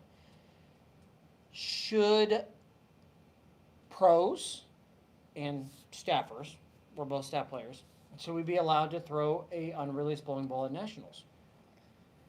No, I don't think so. That's one of those things where But it's USBC approved. it's USB-C approved, so if you have it, you can throw it. We'll just do that. Okay, perfect. If Thanks, you Norseman. have it, you can throw it. Yeah. But the problem is that they have, especially this year, where they had the whole mask thing, where it's like, well, it's unfair for the first couple months where the squads to have to wear a mask. It's a competitive advantage for people the rest of the tournament to not have to wear a mask, and so they made everybody wear a mask the whole time. But there were plenty of bowling balls that were available at the end of the tournament that weren't available at the beginning of the tournament, and I would think that would be a bigger competitive advantage, even though I don't think that, people are throwing balls that are, again, Simo throwing a ball that's 30 years old. But it's discontinued. Yeah. That's a different story. But if staffers have access to a certain bowling ball that's not available to other people, I'm not entirely sure that those should be available to use for competition if other people don't have the access to use them. Because it doesn't matter, just because it's a new ball doesn't mean it's better. It doesn't mean that it's more advanced. It doesn't mean that it's Right. that you actually have an advantage, but everything should be equal for everybody, period. Right. But the other flip side to that is, again, the staffer thing. Because Storm staffers can't use a purple hammer. You can't use a purple hammer. I can't use a Venom Shock. You can't. That can't use a bunch of other equipment. It doesn't matter whether it's still 3 or 4 weeks away from. We're not release. saying we want to throw a purple hammer, by the way. Yeah, but she figured out the gain. I saw that. Brian said, "There you go." I'm still. Is yours flash? Mine's not flashing. No, I'm Yours- still flashing right there. As in, I'm not connected. Yeah. But yeah, so Is his showing any kind of? No, it's like grayed out. It's not even. It's as if it's off. I've killed it. Okay. Well, here, let me hit this. Oh, that's the power button. Yep. Turn it back on.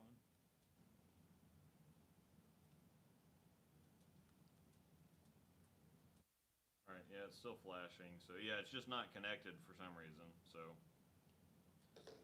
whatever.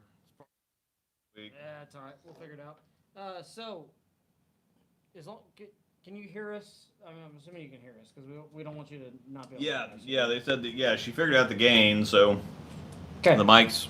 Perfect. So, so we're both kind of in agreement here on unreleased bowling balls at, say, big tournaments like Nationals. Yeah, at bigger tournaments. Yeah. Now, the reason that they have that staffers have, the staffers get them early is because we are representatives of the company, and representatives of the company should have the equipment early so that we can test it out, we can get to know it, we can get to understand what it does, so that when somebody has a question about it, then they can ask us. They also want us to be able to show you ball motion. Because Yeah. we sell bowling balls. Yeah. I So mean, it's our job. I mean, it's less. we that get no we're- kickback of selling bowling balls, Yeah. but we are the walking advertisement. Yeah, we're- throwing advertisement. What's the best way Yeah, to put it? we're representatives Yeah, of the company, so we yeah. need to know the equipment before it comes out. So whether or not you think it should be available for us to use in competition or Yeah, not, yeah. but part of that is taking the bowling balls to league and throwing them, or Yeah. to tournaments and throwing them. That's and the showing only people downside is people what they say, act "I wish like." I could have that." Well, Well- unfortunately, it is what it is. Yeah, I mean, It's- it's I mean, you just wait a couple more months, you can buy one. yeah. I mean, How many times I said I wish I could play that video game? The guy has a video game. Mhm. It's- yeah, it's- Mhm. Anyway, but that's a great topic. I do enjoy that. I think we're both in agreement here on the fact that unreleased bowling balls should not be allowed to be used at nationals. No, at nationals, definitely not. I think that whatever is available at the beginning of the tournament should be. They should. So if the tournament starts in March and something gets released in April, May, June, whatever else, you should only be able to use what was available to use at the beginning of the tournament. And even for staffers that may have, so say the tournament starts March 15th and there's a ball that comes out April 1st and the staffers already have it, I don't think they should be able to use it. I agree. I think that whatever is available to use at the very beginning of the tournament for every single participant should be it for the remainder of the tournament. I agree. I do agree with that. But discontinue balls, if it's already been out and it's already gone, it's fair game. Controversial statement here.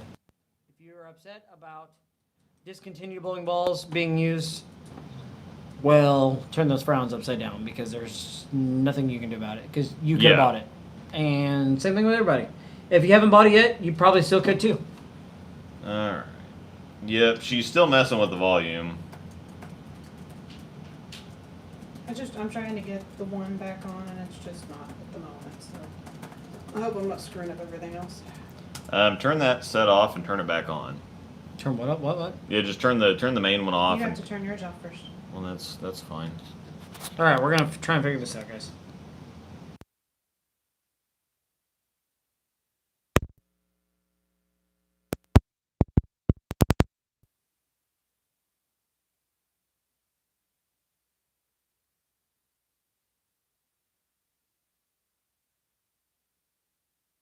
On, it's connected.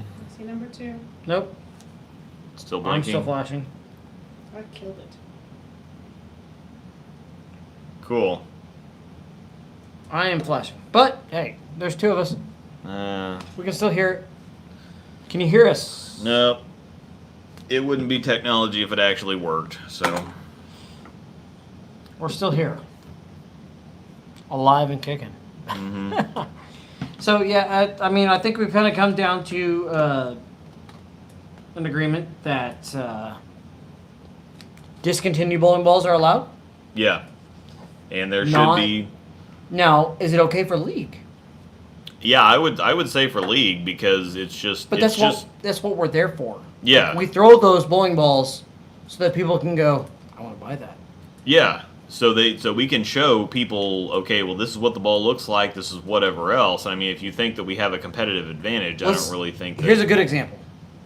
If staff players did not throw a bowling ball that's unreleased, and it comes out in a month in advance. Yeah. Say month away, and say let's take Storm. Say Storm's releasing a new IQ. Okay? Yeah. Say a new IQ line ball. Granted, people are going to want to buy it because it's got IQ on it, right? Yeah. But they've never seen it. They've never seen it go down the lane. All they've seen is colors, and they know the smell. Mm-hmm.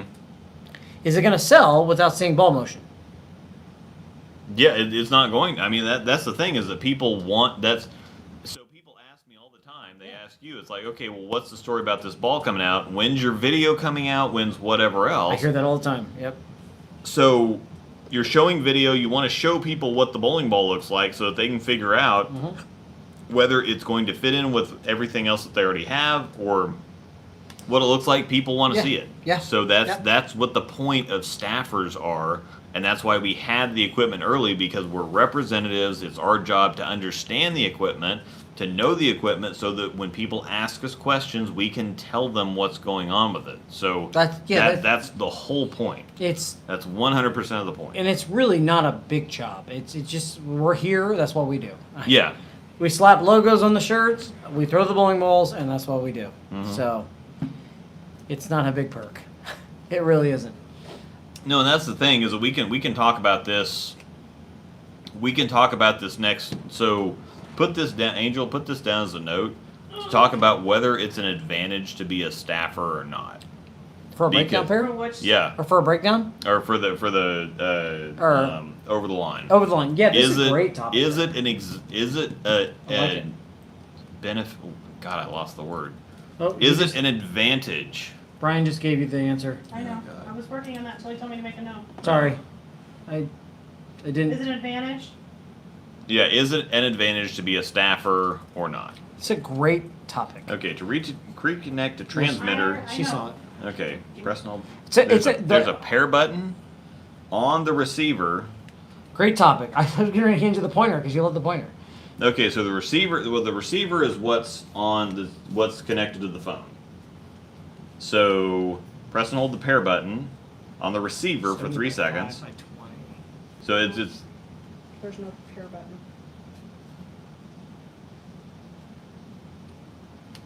All right. on the receiver for 3 seconds. Single click the power button on the transmitter and wait for a few seconds. Or is there a?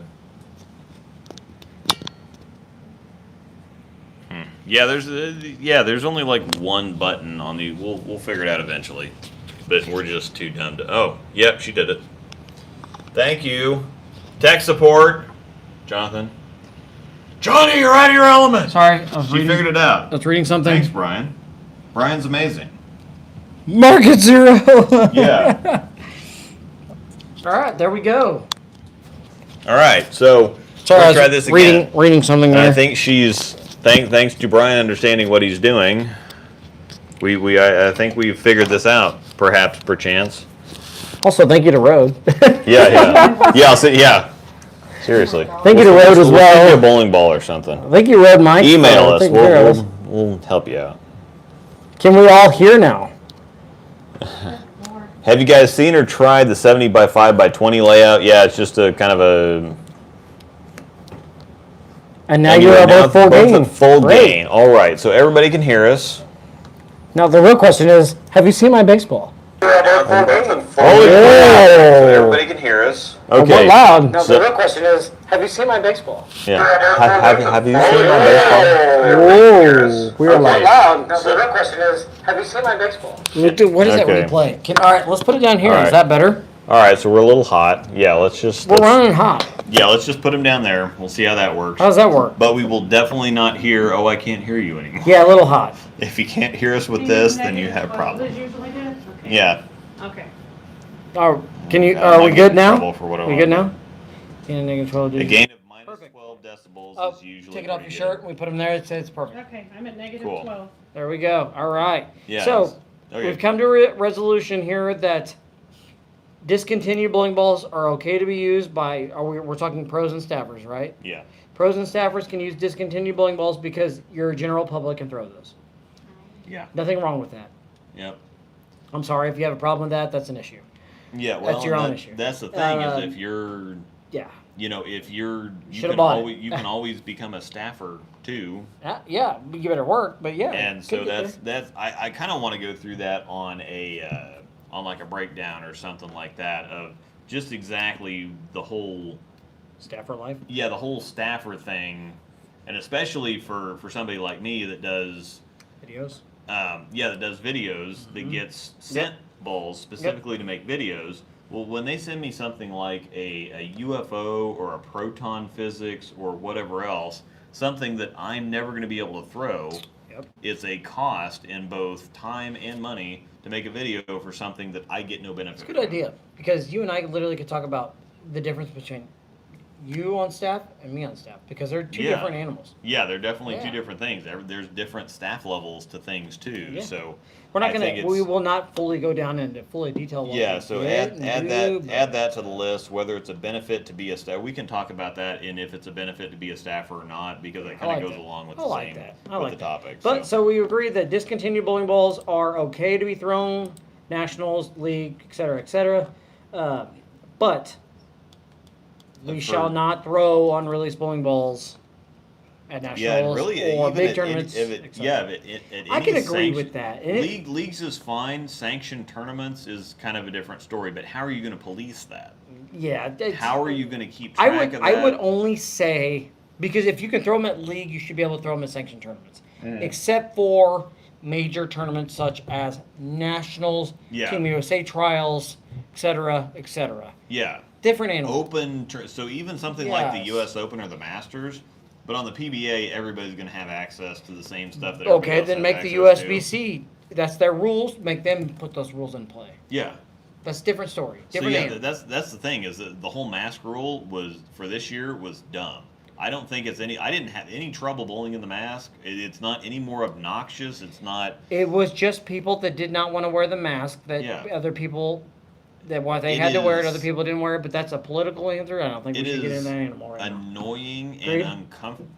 It's What I was more upset about is because at the end of the tournament when we went, there were a bunch of people that had it constantly down over their chin, never said a word. I'm sure people that were among Yeah. them at the tournament, they were hounding them and Yeah. just constant. and some of those people I had an issue with, but some of those people had glasses that were getting fogged up. I can't wear it. I can't do it. And that's the thing is it's for people like me that don't wear glasses. These are just complete computer glasses to kind of filter out the glare of the lights that we have in our faces here. But as far as whether or not I'm wearing a mask or Diva. not, I can't really tell a We have difference. really sensitive eyes. But So do I, if trust you I get have it. glasses I on, if understand you it. have to use glasses to see and they're getting fogged up because you have a mask on your face and you can't see with a mask versus can see without a mask, then that's a different story.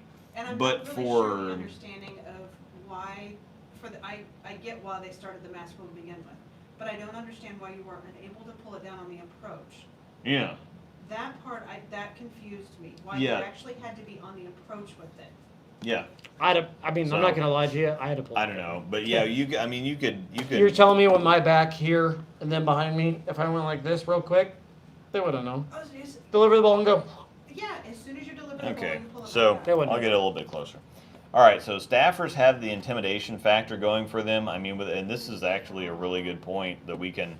We'll have to talk about this next time because we could talk about this indefinitely. But staffers have the intimidation factor going for them. I mean, with the cool shirts, all those brand new balls, all the patch thingies, it's pretty scary for a 205 guy. And that's kind of the thing is we got into our. That's our- actually our- a really, really good point. Yeah. Like really good point. Yeah, because we got into our mixed league on Friday nights now. It's a different mixed league, and it's very relaxed. It's very laid back. It's just people that want to come out Yes. and throw something heavy at several other heavy things and drink a lot. And with us walking in And we drank. with our staff jerseys and all our logos on, looking like a NASCAR driver and whatever else, yeah, I'm sure that can. You see somebody walking in with 6 bowling And balls then the and a lowest jersey score in the on, pair it's was like, me at 660. Oh, well, the good bowlers are here. So yeah, I mean, but that's that's part of the deal. Is But that you all it takes is can- those kind of people though to get to know you and realize we're here to have a good time. As someone that's this is another good point. As someone that's not a staffer, seems like it could be some pressure to bowl well. So yeah, you do have a lot of pressure on you because you're constantly throwing new stuff. It's not like I really love this ball. It's like, okay, I really love this ball. Like, I'm sure that they don't like the fact that I'm throwing a promotion all the time, or that I have promotions that go with me everywhere, because discontinued ball, I'm promoting and showing off something that's not available anymore. Who cares? They want me to be throwing the RSDX2 or a UFO alert or a dark code or whatever else, but if that's not what I'm scoring with, Yep. what is it better to throw terrible scores with new balls or throw good scores with stuff that's been discontinued for you? That's what I was gonna say. Is I mean, you're gonna add staffers. Staff players are going to throw what they score with. Yeah. 100%. I mean, I'm It- sorry. It is what it is. It opens up its own can of worms both directions that you go, because like I said, I get tons of free stuff, free, but we're talking about, I mean, I've got thousands and thousands of dollars worth of equipment. I have a drill press in my garage. I have a spinner. I have all kinds of other stuff. So it Plug. costs me thousands and thousands of dollars to make these videos that people watch for free.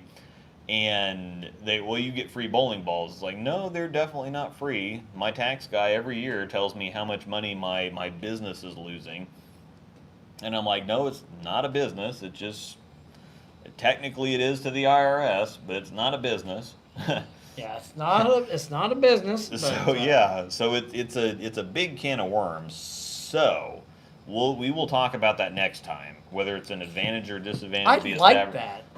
I mean, that could be I an like that. entire show by Yeah. itself because there's several advantages, but there's several equal or worse disadvantages, but there's advantage, and there's several different levels of things.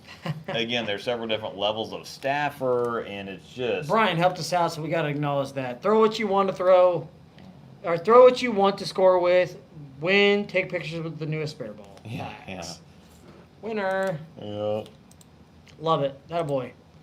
Yeah, we're not going to go into full detail on that because it's a great topic that we can throw in next time because Yeah, everybody loves to talk about staff stuff. Yeah, everybody loves to talk about staff stuff. And we will And it's- probably blow your mind on a few things because it's really not rainbows and unicorns. It's not all rainbows and unicorns, but it's one of those things where every single thing, like just actors, for example, say that, or baseball players, Sneak or peek. yeah, or it's like, oh, okay, well they get to play a game for a living and they make millions of dollars, but every single time they do every one little tiny thing wrong, and it's got to be so much worse for women because they're just so scrutinized that if they go to the beach fact. and somebody takes an unflattering photo, it's like, oh my God, so and so is, look at this haggard, ugly photo of so and so, and it get posted all over the place. And it's bad enough if somebody, some kind of rumor gets out there or whatever else, Yep. just personally, let alone for the entire world to see. I mean, your business is kind of, or the Naomi Osaka thing is she's kind of introverted, she's kind of shy, she's whatever else, and everybody's just been, because she's such a good player, she's on the world stage for everybody to see, everybody to criticize, and most of 99.5% of the people Yes. don't know the Yes, situation. yeah. We haven't even gone into the stipulations that we have to deal with. Yeah. So it's just. And I do want to put this down now. We were complaining to be staffers because it is a great perk. Yeah. It is a great perk. But again, Proud everybody. Team Storm, proud Team Motive. It's okay. Everybody gets free money. They just have to show up and work for it. Facts. That's the thing that I always tell people. It's like you get free money at your job too. You just have to show up and work for it. This is so this will lead us into our next segment for the next show. Yeah. This is a in good this setup topic. for this. So here's in a couple here's weeks. what I'm gonna leave it with. If you want to be a staff player, expect to work. Yeah. That's all I got for Yeah, you. you spent a weekend. You just spent a weekend in Omaha at test drives 3 I hours too. away. I spent a week. No. I spent a weekend in Nebraska. Lincoln, yeah, Nebraska. I went to Nebraska, 2 different cities in Nebraska, just demoing bowling balls for people to throw. Yep. In 2 different cities. So we drove from Kansas City to Lincoln, did a test drive for 3 hours. Finished that test drive, finished up, threw 7 cases of bowling balls in the car, Lincoln to Omaha, stayed the night in Omaha, okay? Bowling balls, test drive again there. That was a 5-hour test drive, by the way. Yeah. 5 hours. From there, back to Kansas City. It's a lot of work. So we will get into this. I think this is a great topic for us to get into in a couple weeks. For people to really understand on the staff player life how much work really has to go into it. It's exhausting. Wait, there's 2 cities in Nebraska? Yeah. I thought the Rocky Mountains would be a little rockier than this. I get it. I get you. Yeah. It's been a bad week. My Sure screen enough. says it's okay. All right, yeah, it's back up now. Okay. So everybody missed the fun. Mine's longer than his is. Anyway. So you threw it back in So there. anyway, yeah. Oh. So as long as this is. We're measuring these. Alright, so here we go. We're going to work on everybody's favorite segment, and we are down again. No, it no, only my shows end. the lights. My end, we're showing it. So, alright, so we're going to work on Yeah. some coaching stuff here, right? Yeah, we're going to go back to some coaching stuff. This is something I've kind of always wanted to do, but sitting down with somebody on Zoom or something like that, but trying to figure out exactly how to do it's always kind of nebulous and tricky. I'll just put the red one on. The joke broke the internet. Thanks, Luke. Red. Alright, here we go. Let's have some fun. So anyway, we've got bowling ball review. If you're still on here, bowling ball review it watches us quite a bit, always sticks with us. And so even if you have left or not watching us right now, we're going to go I'm through spinning your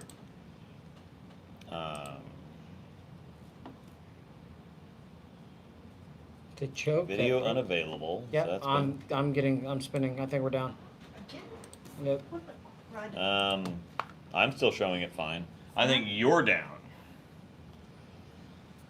Apple products. Bowling ball review's still here though. Like I'm It's a getting the chat problem. though. I'm getting Yeah, the chat. interesting. My All right, video says so let me see. Oh, okay, here we go. I'm getting the chat. So okay, Apple's why. Tobias, All right. I love you. Yep. Thank you. Get all, okay, back out of that. This. It's up. Whoops. It's really low resolution. I'm being Okay, told. watch on YouTube.com. There we go. Okay. That's better. I love my MacBook Pro, Doing people. a Come heck on of now. intelligence. Now don't go crazy yet. The stream's gonna cut out for just a second. That's fine. We're trying to fix this. Okay, that's fine over. I'm still connected to the correct Yeah, stuff. let's fix this. All right, so it says okay, we're good. Are we one-handed or two-handed? Got it. It's up just low res. Yeah, it's just You might. Yeah, it's all right. Let's just. Yep. When the screen glitches, I have to refresh. if the technology actually works, then that's just not a good. No, when the Wi-Fi or when I had to reconnect, Yeah. they on their end need to refresh their screen. I can see him. All right. So everybody still watching, refresh your screen. The resolution will get better. Okay, here we go. Let's play. Can we loop this? This is YouTube? Yes, Yes, this is YouTube, so we Yeah. can loop it. So when you send in a video for coaching, it's very helpful if you upload it to YouTube. That way I can right click on the play button and loop so we can watch it several times, unlike the other. We played a clip earlier that I had to keep expanding and. Let's see it. It might be two-handed here. All right. Yep.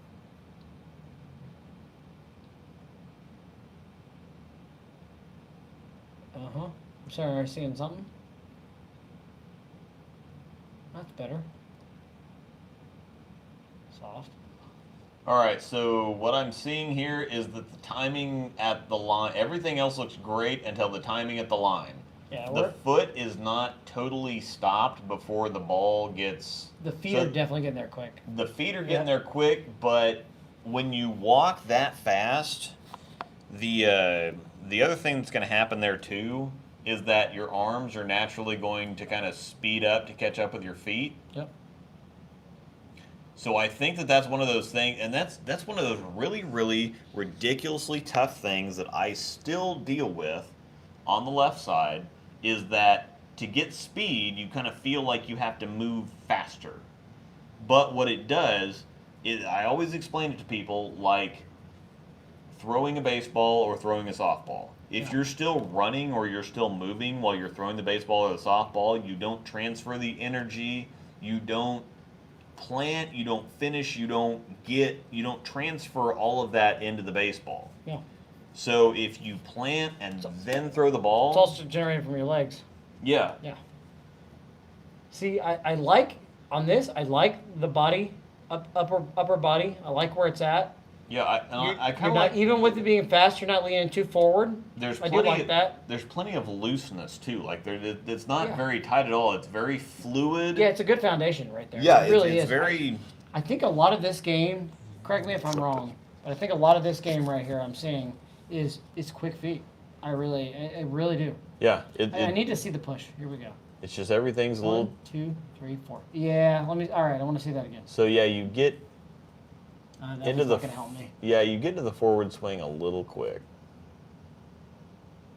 So your front foot, so your first step, especially since I'm seeing 4-step. Am I wrong? Am I 4-step? 2, 3, 4. Yeah. There's 4 So I'm a step. 4-step guy with a really short 4-step approach. So what I'm seeing here is that on your push off, the ball needs to be in line with your front foot. So as you're pushing off, the ball needs to be with your foot. So it's 1. And I coach that over and over again. So am I wrong? No. No, so Darren that- Tang's actually a really good example. He has Well- a really exaggerated push, but he's a 4-step approach, but his push off is in line with his front foot.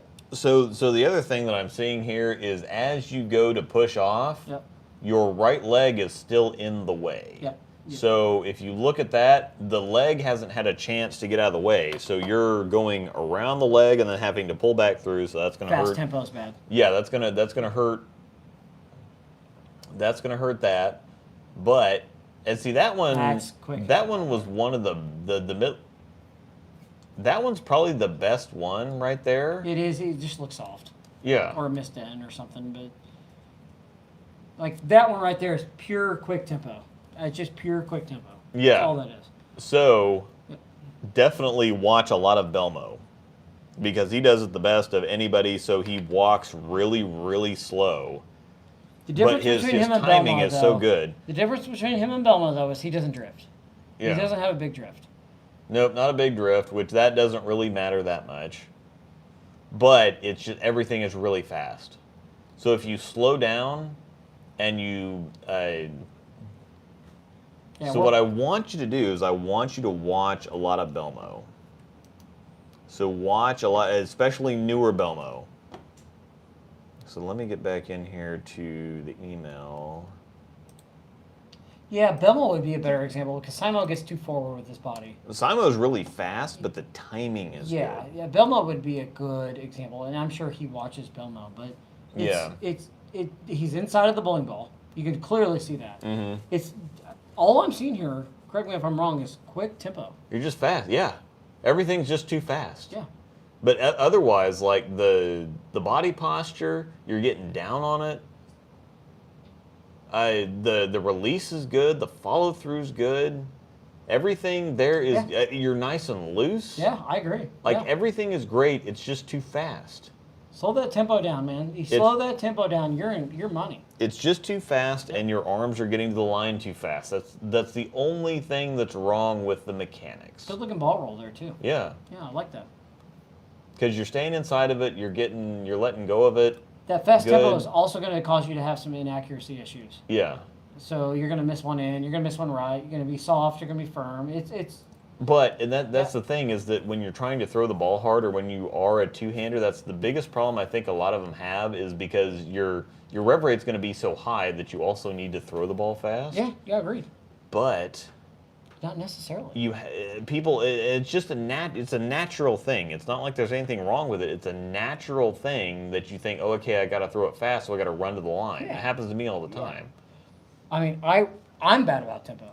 Yeah. I'm probably the worst about tempo. I wouldn't say the worst, but I'm pretty bad about tempo. Take my game for example. Yeah. Maybe we can pop it up here one day. You have naturally slower speed. Slow speed and slow rev Anyway. rate, but I mean, Yeah. you take the front dots. How far do I stand in front of the front dots? Yeah, you're pretty far up there. I'm pretty far up there, I mean, and that's I have short legs. Why should I be any Yeah. further back? So yeah, and that's going to make it even worse. if I stand any further back, it's going to make me have to go walk like a giant. So Yeah. there's just no need for it. So this is a pretty good looking game. So Yeah, I bowling like ball review, you have like a really good looking game. It's just too fast. So watch some Belmo, slow your feet down, He make said- sure that you. He said I accidentally watched a lot of Simo. Yeah, I think Belmo would be more at your speed, buddy. Simo is Really quick. okay. So watch. So this video. Actually, watch Chris your Sloan wouldn't be bad. Mm-hmm. Chris Sloan wouldn't be a bad guy. Because Chris Sloan's about the same size. Yeah, Chris Sloan wouldn't be a bad guy. Mhm. Yeah. So Christopher Sloan, watch him. And if you want to watch Simo, but watch his timing specifically.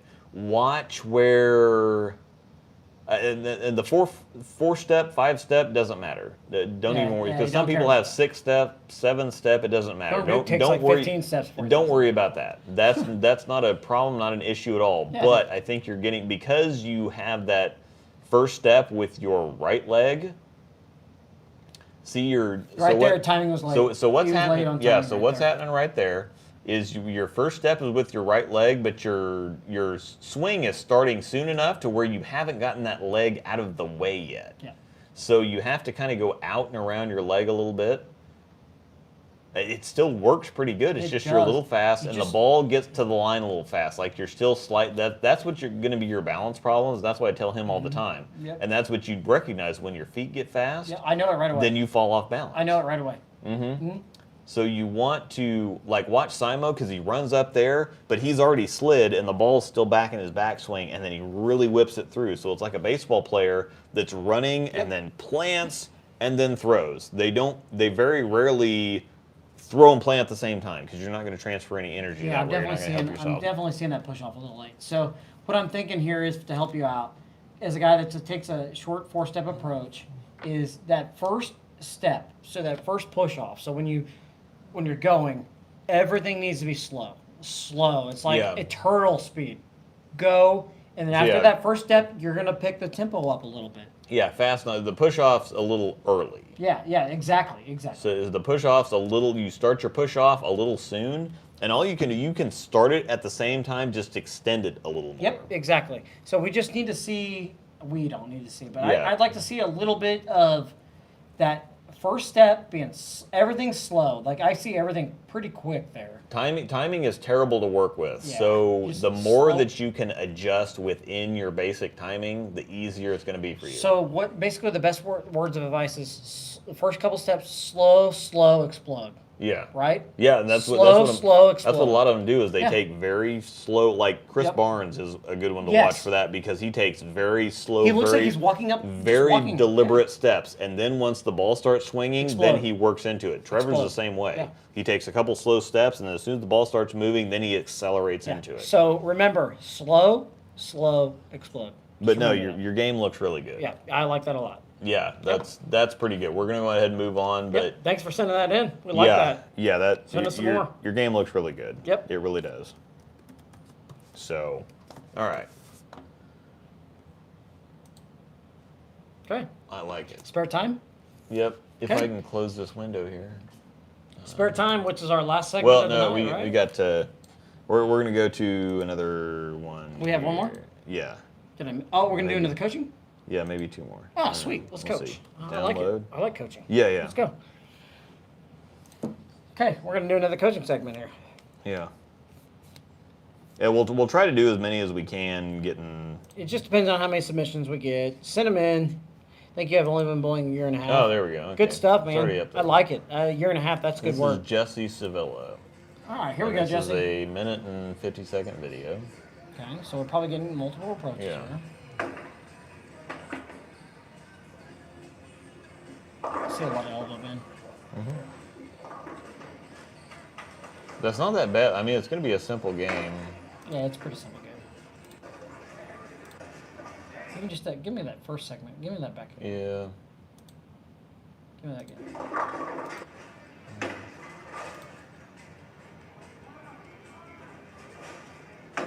Another four-step approach. Yeah.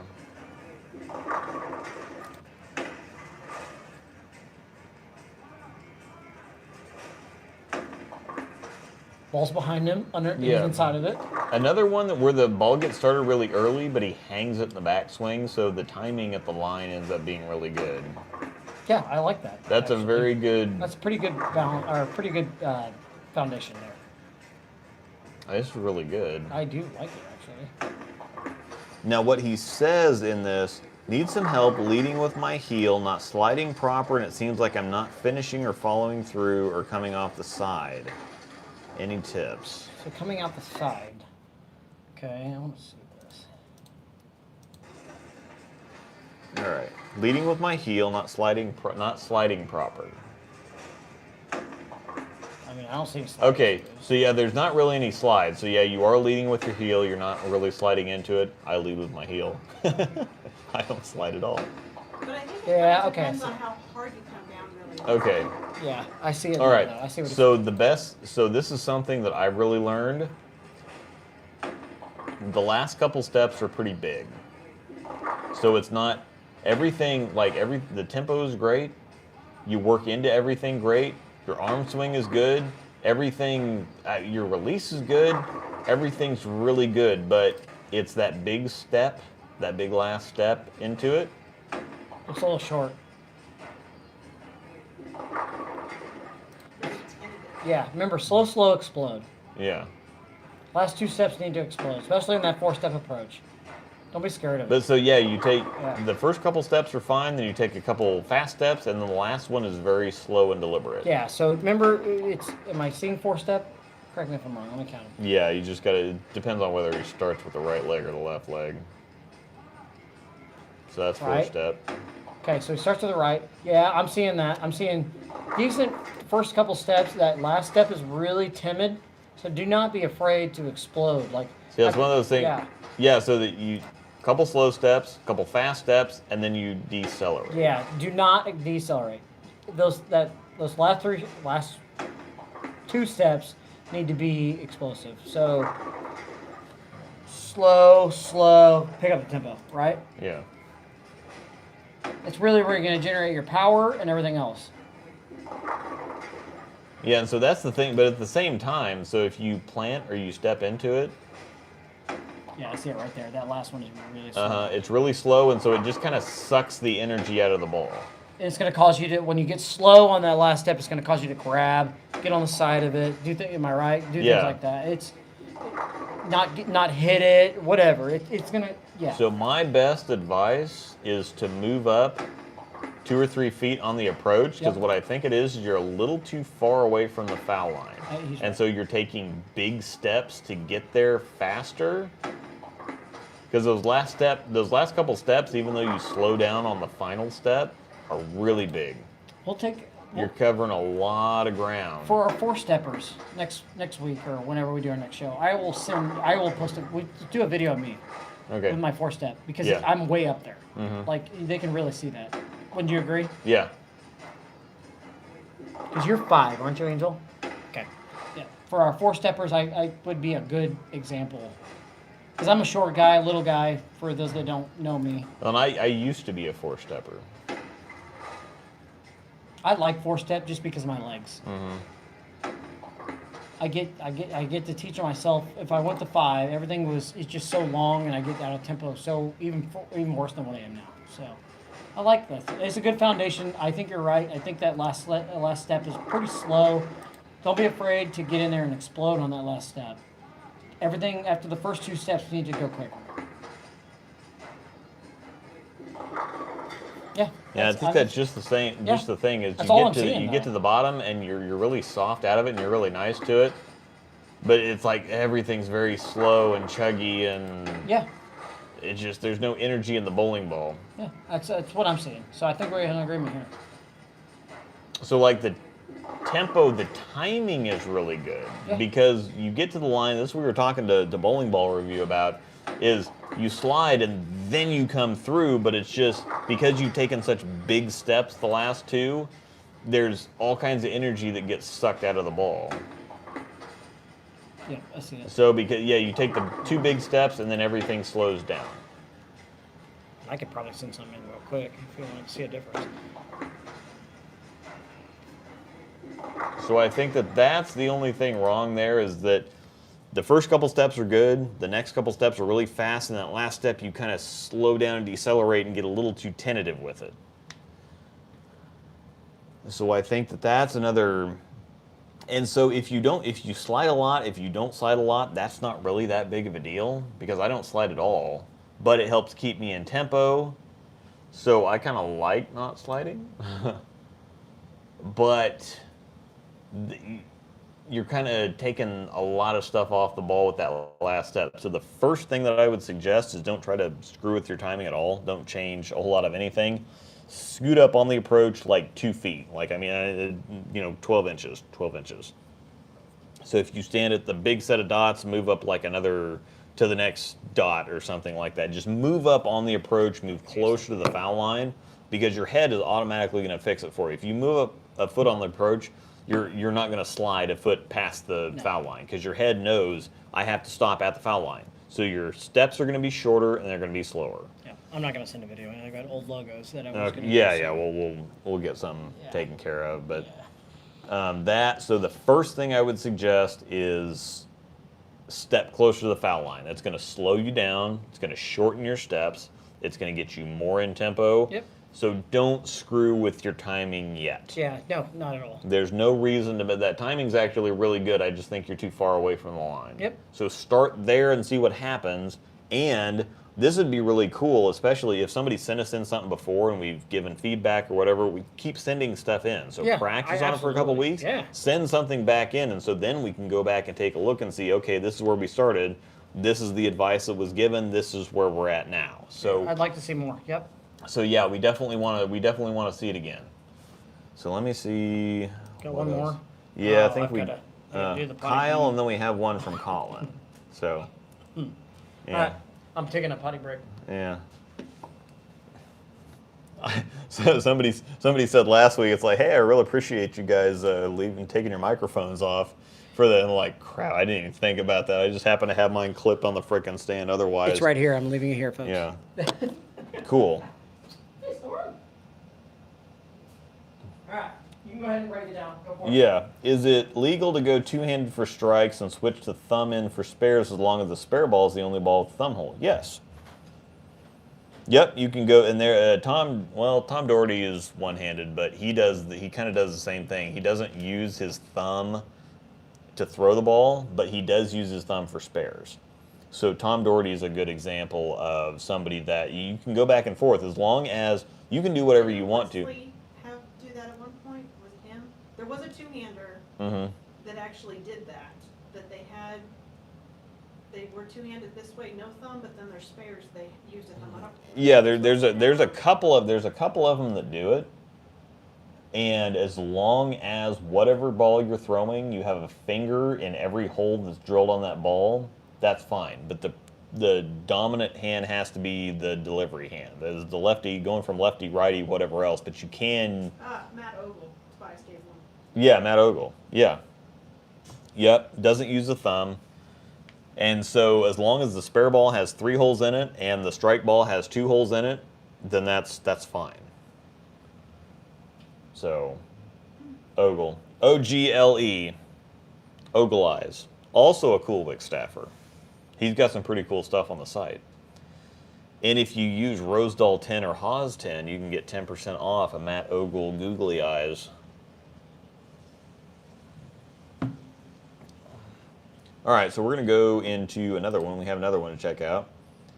One of our Discord members, if you want to join Discord, Storm Nation, all one word, capital S, capital N. Some people have said they had trouble finding the Storm Nation server.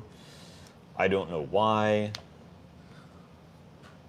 But anyhow, all right. So we're going to go to YouTube. Kyle English. Dr. Kung Fu. Oh, we have ads. These stupid ads. Oh wait, I'm on the wrong channel. No, skip trial. I don't want. I have YouTube Premium on the other channel that. I have to put ads on my videos to make things work. Sorry, they're annoying. Get YouTube Premium. It helps out a lot. I get YouTube Premium so that I don't have to watch the ads that I put on my own videos. Yeah. So. No, the wife agreed to pay the monthly fee, so I didn't have to listen to Sorry. That's what. All right, so I'm gonna I take. hate it too. Trust me. I'm gonna take a break, and I'm gonna go on ahead and loop Kyle. Okay. This is Dr. Kung Fu. That is coming for KC Open. Yes. Yes. So we He's will gonna get to be meet. Colin's partner. Oh yeah, so we get to so him and Colin are gonna be doubles partners at the KC Open coming up next month in Kansas City. We're about 3 weeks away You from looping it. or do you want to wait? I Yeah, can I'm sit gonna here. loop- yeah, I'm gonna Okay, loop it. let's see. Here we go. Jonathan gets his expertise. Yeah. Big dog, hi big dog. All right, we're at 5 step. 1, 2, 3, 4, 5. Yep. Now, also note that he has been one-handed, then went to two-handed, then went back to one-handed, then dropped to 14. So he has been through numerous changes in the last year. Okay. All right, let me watch this a couple more times here. I'm kind of at an angle.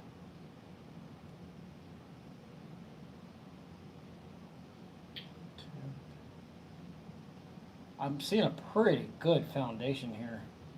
Actually, really good foundation. Inside of the bowling ball, ball's at shoulder height. So let me see here.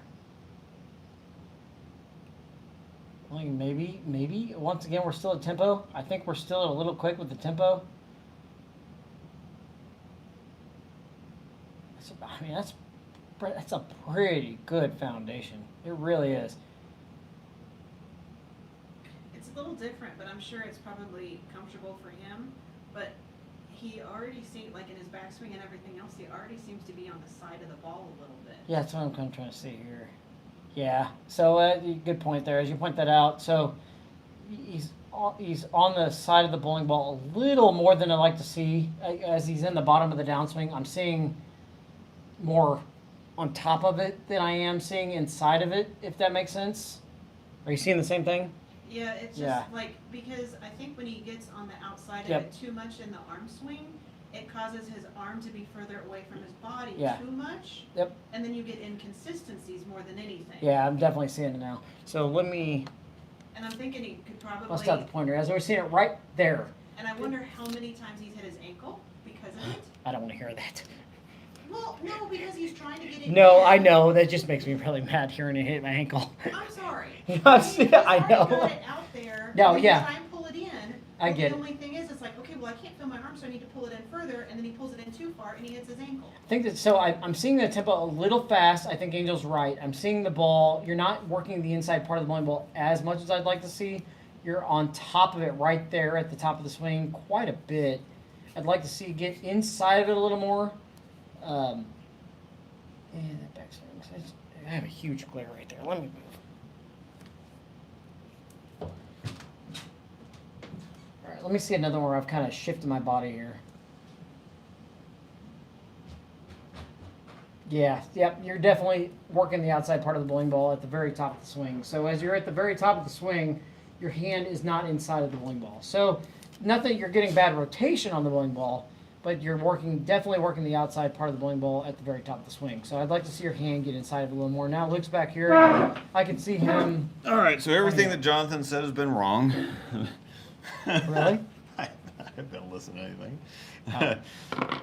So I kid, here's I what we're kid. seeing. I think his tempo is not bad, maybe a little quick, but he's at the very top of the swing. I'm seeing in kind of more of the side of the bowling ball. He needs to get inside of it a little more. Right there, you can kind of see. That's pretty solid. The one single, but Walter Ray kind of used to do this a little bit, but. So I like that you sent several different, like you tugged the crap out of that one, Yeah. which works great, but then you sent this one so we get to see two different, sending more than one shot helps to see where the inaccuracies are at or where we're being caused problems. So let's start with I seeing. mean, it's a good foundation. Yeah. That's So really that one he went pretty straight on. The other one looks like. Here you got left. Yeah, he's left. He's further left. So that one, the one that he tugged, his foot ends up further left from where he started. That one was a whole lot straighter. So watch this one again. Watch where he starts and then watch where he ends. The foot slides left. Yeah, it did. It did slide left. Yep, you're right. Now, Luke, I So pointed out everything's when you turned a walked little bit? off, don't forget that he is also one that he was one-handed 15, then two-handed 15, then one-handed 15, now Mhm. one-handed 14. So we're throwing 14-pound bowling balls. And this is all within a year span. He Yeah. made all of these Oh. changes. Well, let me see it. It's a lot of changes, but man, that foundation's still pretty good. Yeah, I mean, it's just really solid. It's Actually, I mean, there's not a whole lot to beat up there, but so what we do, so what he was saying, I think, is you can see that the hand is on the outside of the ball. So let me see if I can. There should be something to where I can slow down the. Yeah, you can. Just stop him at the top of the swing. Let's do this. Yeah, Let's he's slow the slowing down. playback speed down. So in the backswing, the hand is outside of the bowling ball, so that forces you to have Right to. there. That hand is really on the outside of it. So Yep. that forces the ball to have to go this way. Yep. That gets it away from your center of gravity, which is here. Thank you, Randy Peterson. Yeah. Sorry. He always talks about working the inside part of the bowling ball. on the Yeah, show. yeah. Oh, yeah. Went out for a cheeseburger and came back with a steak and potatoes. Yeah.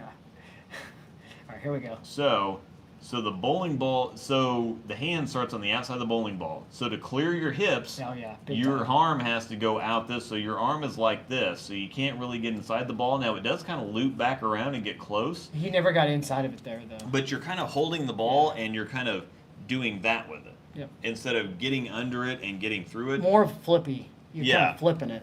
So Yeah. let me see, I'm going to find a slow motion. You want to know who's a good slow motion video to watch on the tour side? Don Barrett. Yeah. How much he Let me gets see. inside of it. Yeah, we're close right there. But the hand is still on the outside part of the bowling ball. So you gotta get that hand inside just a little more. I think once he gets his hand inside that bowl, he's going to be dangerous. Ads. Agreed? Yeah. Yeah, I think so. Skip ads. These nasty ads. Those ads don't pay you. ads. You be quiet, mister. Nasty. Sweetie, I will stick something in that. Alright. 14-pound power, that's right. Not me, though. I throw 15. Okay, so once again, the only problem here, everything is really, really good. You're just on the outside of the ball. Who we got here? Yeah, I'm going to put this on here in a second. We're going to watch just a little bit more of this. Who you got coming up, though? A.J. Johnson. That's a good one. So that's the only thing, is that when you're on the outside of the ball, to get the ball to clear your body, you have to get your arm away from your body. And so that gets you away, that gets you out of the swing path, that gets it away from your body. It can affect your balance. It can affect... Balance is pretty good, though. It can affect everything from, again, tugging the crap out of it or sending it to the 3-board or whatever.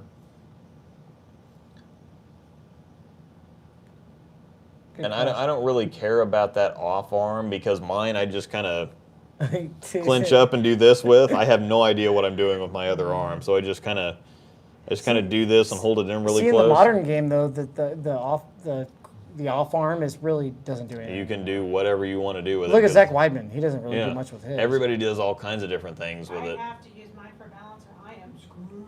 So yeah, the fact that the arm goes way up, I don't care about that. Well, Ryan Burks. Yeah. Ryan Burks' goes. Yeah, his way up. goes way up because everything just kind of everything kind of goes up for him. So It really doesn't. It doesn't. Part of it is whatever you can do to be consistent, and the only thing, like I was telling him when we were upstairs, is with how he has his hand so far out, to me it would be harder to be consistent. Yep. yeah, Because it just, like you were saying, it creates a bend or whatnot. Yeah, I get it.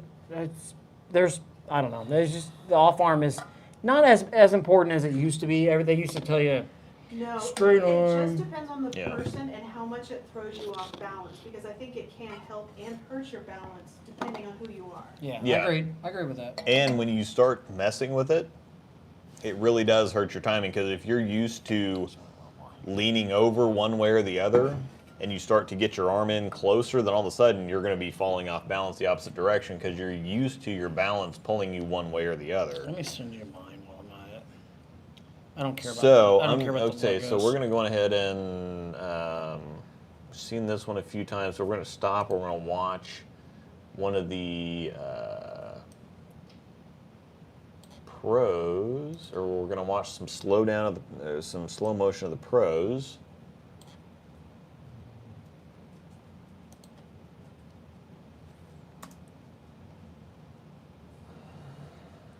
At this rate, we're not gonna make it to Lawrence for practice. It's not going to happen anyway. The balls aren't drilled and whatever else. So, all right. So watch this. We'll be done AJ's shortly. right behind the ball. Now you don't have to get as far inside the ball as he gets, and he's definitely a physical specimen that makes me question my manhood.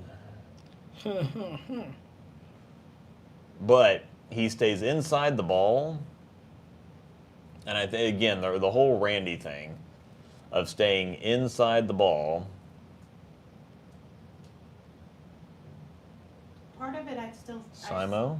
I stand by with it's repeatable to the point that because then. Yeah, he's holding an idol is definitely Simo. But staying inside the ball so you can see that the ball stays below his center of gravity the entire time.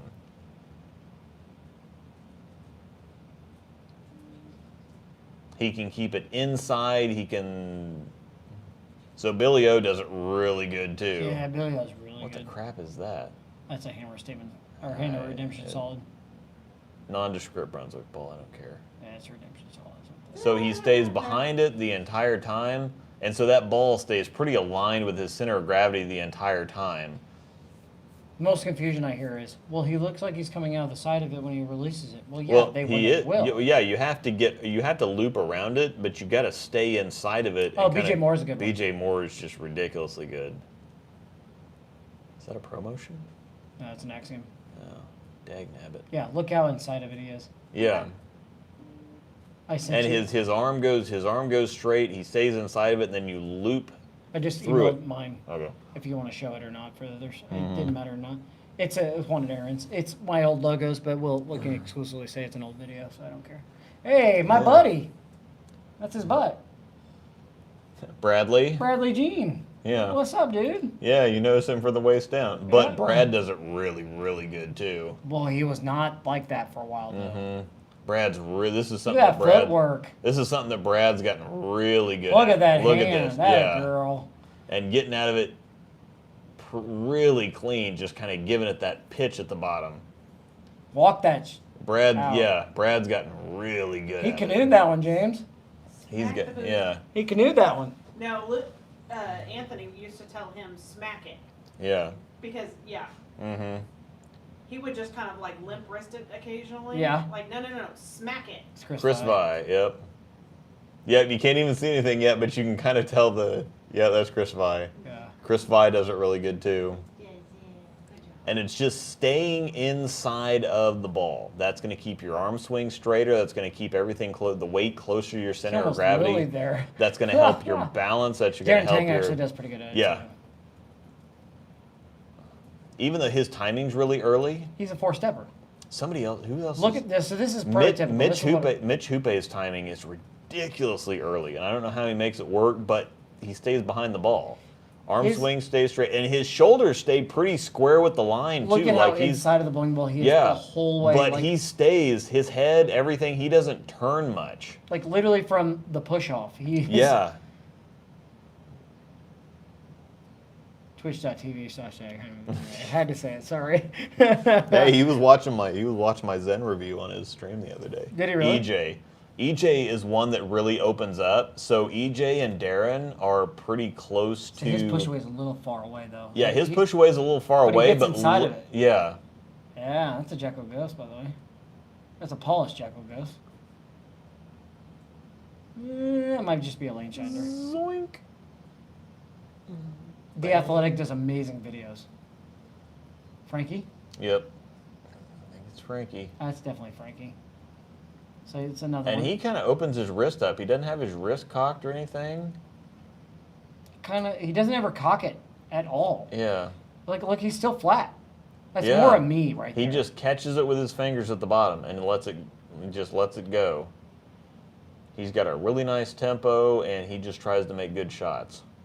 Belmo. So, yeah, Oh, that's God, yeah. that's That first, ridiculous. because that first step goes really far to the left, and he opens it up. The other step's going to go right in front of that one to get him to turn and Which open is his up. crossover step. Yeah, it's a crossover step, which that makes a bunch of sense, and his foot is pointed that direction, so it kind of opens him up, so that he can then slide right back. That's the most ridiculous thing I've ever seen. Yeah. Uh-huh. All right, so we've seen enough of this. Yeah, Curtis, we're still going. I didn't We've know. s- I sent you one. I didn't know Yeah, if you wanted we've to see an seen enough example of of this- mine for the this- four steppers or not, but I sent you We've one. seen enough of this nonsense. Jesper Svensson. We He could does look- the same thing. Like, he stays really far inside of it. and We then could just- literally sit here and break this down. Oh, yeah, we could. But I don't know if Luke wants to show it or not, but I sent one in. Yeah, for- I'm gonna show one to Jonathan and show you everybody what he's doing wrong. Go ahead. That's fine. He doesn't have hardly any knee bend at all. No, he doesn't. But he's 7 feet tall, so that doesn't help. I sent one in that you guys crossed with me, or you crossed with me. It was the over 50, under 50. Okay. It's All a right. video, so it's not gonna loop. It just literally it's off my phone, so I did it Yeah. real quick. For those that are interested, let's let Lukey break down my approach here. As you tell everyone else to send it in through YouTube, and then Mhm. you do. I did it real quick though, because I I'm sure they did too. well, I did it because I'm not gonna post it to my YouTube and send See it if over. we can You could have made it private. I know. repeat. Oh, There we we go. go. Now we're talking.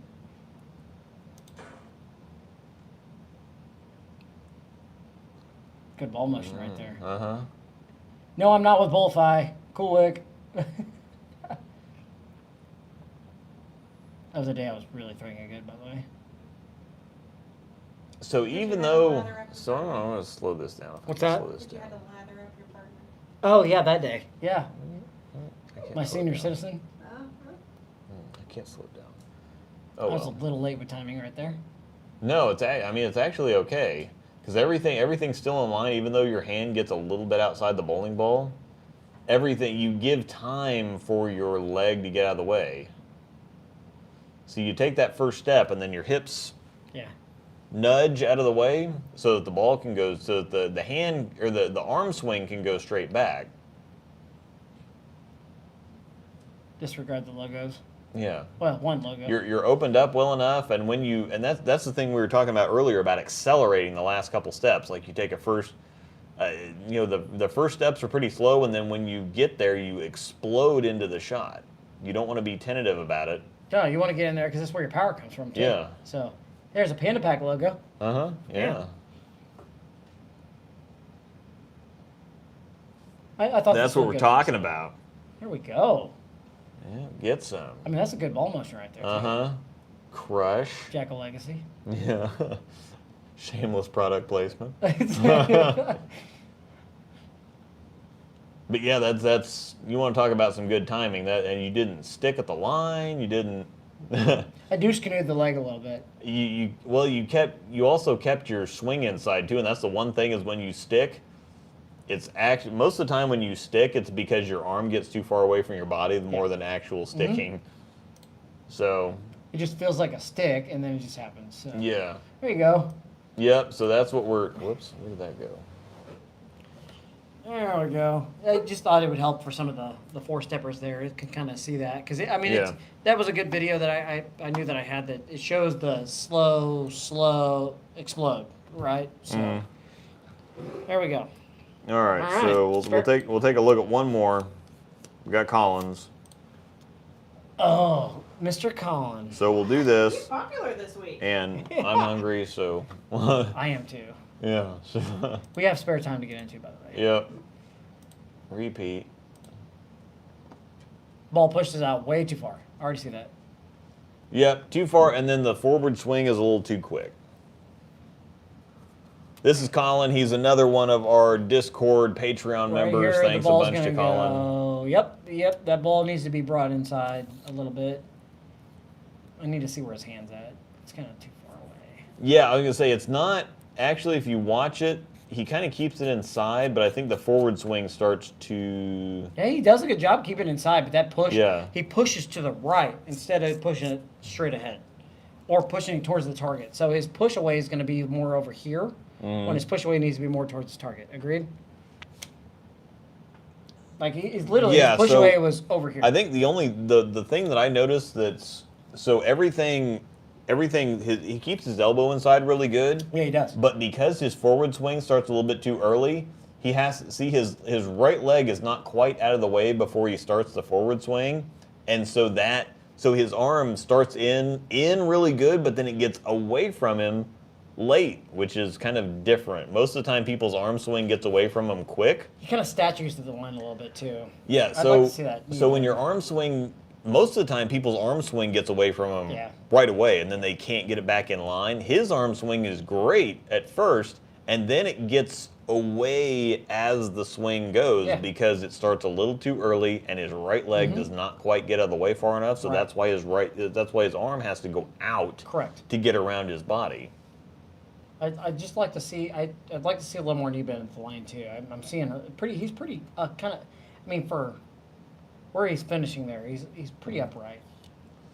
I still think he could generate more power because He's a 6 foot tall guy. yeah. See, he could I generate. think he's standing up too early. Agreed. Yeah, he needs. I could see a little more knee bend. 'Cause, Yeah. I mean, you're going to generate power at the line. I mean, you really are. Yeah, but part of that is that the forward swing with it starting so early. You're right. So Somehow Suggestions he needs to to co- get closer to whether if his knees. Yeah, and that's the other thing is look how far away we are from the line. There's some really big steps in there. Those last two steps are huge. I wouldn't mind to see him move up a little bit. Yeah. I'd like, what, maybe 2 inches, maybe an inch and a half from the line where he's at. He's way back there. Yeah, no, yeah, I'd say that, yeah, you want to step a good couple foot, and he'll be here for KC Open here in a couple weeks. So this is something we could even this is something where when we're doing the stream in the den, Yeah. we could really work with a couple of because Kung Fu Kyle that sent it in, he's going to be there.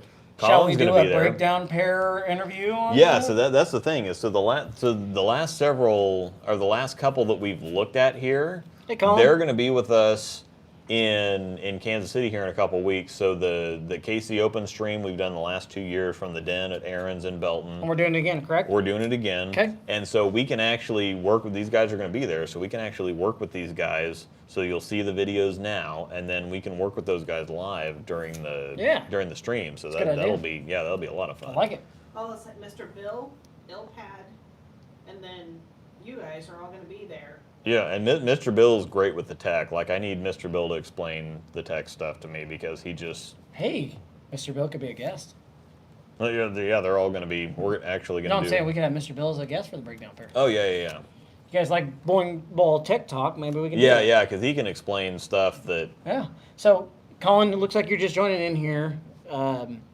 Yeah. Luke, I'm going to go ahead and let Luke give you what his thoughts are. We're both kind of on the same thought. Go ahead. I'll So let you yeah, guys- so the first couple steps. So I think you need to step up. You need to get a little bit closer to the line. We both agree. Because on the that. first thing that your head's gonna. So watch the last several steps here. You take really big steps getting to the line. Big step, big step. Yeah, big steps. And push-off that's going going towards the way to body, too. affect Yep. your accuracy, and it's going to affect your hit and your speed and whatever Yep, else. So okay, it sucks a lot of energy out of the ball. You're doing a good job getting inside of it, though. Yeah. So at the very beginning, you're getting the arm swing is straight. You've got your shoulders open here. It's in a good position to where the ball can come straight back. So that's really good. But as soon as you start going on your forward swing, it's a little quick. So your right leg is still in the way. So your arm has to circle around your leg. And so it gets too far away from your body, and you Yep. end up doing. Kind of corkscrewing it. Yeah, it's one of the, instead of staying inside of it and getting through it, it's getting out around Yeah, it. So you're kind of corkscrewing it a little bit at the bottom there. Yeah. So. everything starts really good. It's Yep. just the forward swing there, and that might actually, if you step up closer to the line, the other problems might fix themselves. Yeah. So whenever you're trying to fix something, you don't want to try to fix everything at the same time. Yeah, you fix You a little want to bit by a little isolate. bit You want to by a little isolate something and work on something first. So the first thing that I see, the most important thing that I see, is you're too far away from the foul line. That is the first and most important thing to me, is that your last couple steps are really big. And so once you take big steps and once you take big quick steps, your arm is naturally going to speed up to try to catch up with your legs. Yeah, correct. And so if you slow everything down a little bit, the rest of the stuff may fix itself and you don't even have to worry Because the swing's about kind of it. going to here. Like it's, Yeah. I mean, he's getting inside of it very well, I will say. Yeah, yeah. But those last couple steps are big. Like, well, yeah, they're big. He's one of those that definitely could use the move up on the approach, Yeah. for sure. So I that's- think moving up on the approach will change a lot. Yeah, and that's what I was going to say. So you don't necessarily have to change. Yeah. Well, I don't need to. Okay, so my forward swing's a little quick. So last couple steps are pretty big, or we're fast, or whatever else. If you step up a couple feet on the approach, it's going to solve. Oh yeah. So there's three or four problems here. Fixing that one might solve the rest without you run you out of having to do room, anything. so it's going to change things. Yeah, your head is naturally going to adjust. It's naturally going to slow you down. Yeah. You're not gonna slide a foot or two past the foul line because your head knows I have to stop here. You So don't it's get much further up on than what I do. It's just say that. automatically going to adjust. Yeah.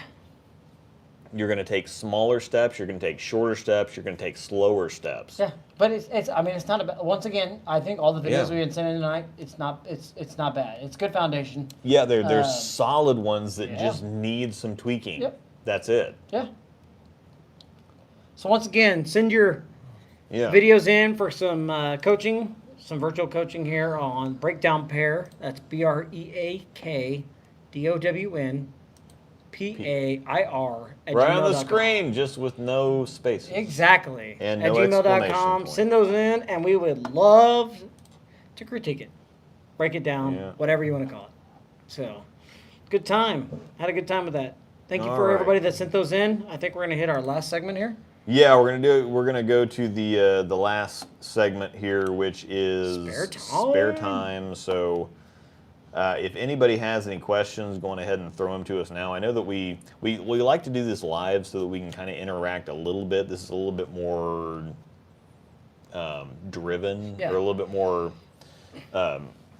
And we have talked about if there's something we have going on a couple weeks in advance that we may record a show at times. And Yeah, things this like is a that, little bit more topic driven than the other show was, but Yeah. we still like to have some. Yeah, we'd stuff like to in interact there. with the chat and. So if you have any questions or anything, just got off work. You guys still going? Yeah, I think so. We're about done. We're about done. We're about done. It's been a good little show. We've had our hiccups, but yeah. So what Motive's got going on? The Super Enzo comes out here in about a week and a half. We got it 9-1. 9-1. Yep, 9-1. Then we got the Super Enzo coming out. Top Thrills just released this week. What do you guys got coming out this week? The RSTX2 and the Zen Master come out on the 27th. So that will be What? 5 days. That'll be Messed up. Friday. Yeah, Friday. So yeah, we'll have stuff coming out Friday. As far as us, I'm trying to work on. Gosh, I gotta send my traveling partner something. It's Sunday already. Holy crap, Sunday night. man. Yeah, so I gotta send my traveling partner something and tell him what we're doing tomorrow. Might. Sorry, I thought Might I be was putting slightly. 15 pounds, not 15 quantity, and I have a $1,400 order. Oh, okay. Interesting. Don't mind me. That's been big. I need So yeah, Big Suey. yeah. Doesn't Cindy- she look like a little potbelly pig just laying there? She does. Storm Hi, big the pig. whole night. Yeah. So yeah, send Storm's these. upside down. Get these questions in the chat right now, or else we're gonna sign off on you. So. Yeah. So yeah, if you have any questions, plop them down there. If you have any submissions for, if you want some coaching, if you have a strong opinion about something, if you have some bowling fails, if you find a cool picture on Shutterstock.com, Send it to the breakdown. Send it Sorry, in. now send it to breakdownpair@gmail.com. mail it in. Mail in. Walk it. Mail it in. Van Wilder. Yes. Yes. I'm gonna drop this You off. spent- Mail it in. Okay, I have one just for you to sign off on if nobody else says anything. So you spend a lot of time with breaking down other people's stuff. Oh, you want to break some of our own? No, not your current. I want you to think back of when you were making the transition from like a 200 to a 220 average. What things did you guys do? No, I've actually got several videos on my phone from when I started off the lefty thing to It's not a terrible idea. progressing and doing now, so I can show off But several we different just things. discussed certain things, like you've talked about that. So what were your issues that you have since corrected? Like you showed your video. Mine? Mhm. Uh-huh. Yeah. So what things did you struggle with? I'm still garbage. Yeah. But I mean, It's still pretty obviously you bad. always average 220. So what So- did you struggle with before? Like when you and Brad used to bowl, what were your issues? Yeah, that's a good idea. It's not bad. Oh, Austin Donovan's in here. Sweet. Yeah, Austin Donovan's in here. Yeah. My man. Cool. What's up, Austin? You're still with us? I am planning on trying to get old B-Rad G in here one week for a cool chat. Yeah. So when we just tell me when you're ready for it and No, but I'm just saying right now, discuss, like, did you have timing issues? Did you have arm swing? Did you grab it? Did you? oh yeah, I did. Oh yeah. I mean, there's all kinds of stuff, and that's I'll put together a video for I'll the keep- breakdown because I my videos I keep on my phone. It's always helpful to have different videos at certain points to show when you're either throwing the ball bad, when you're throwing it good, whatever else. And I've got several videos that show where I started, where I'm at now. It's definitely a whole lot of it's very helpful to me, and I will put together a video for that and kind of show everybody the progress. So sweet. Yeah, we're Yeah, all good, everything- brother. Everything good. We're I'll see you next week, homie. yammering at a camera and drinking beer. Awesome. We're just fine. So there's one thing about Brad that I will say. Going off his game, knowing him since he was 5 years old or whatever. So when we started bowling competitively, probably around hitting real good, hitting tournaments 12, 13.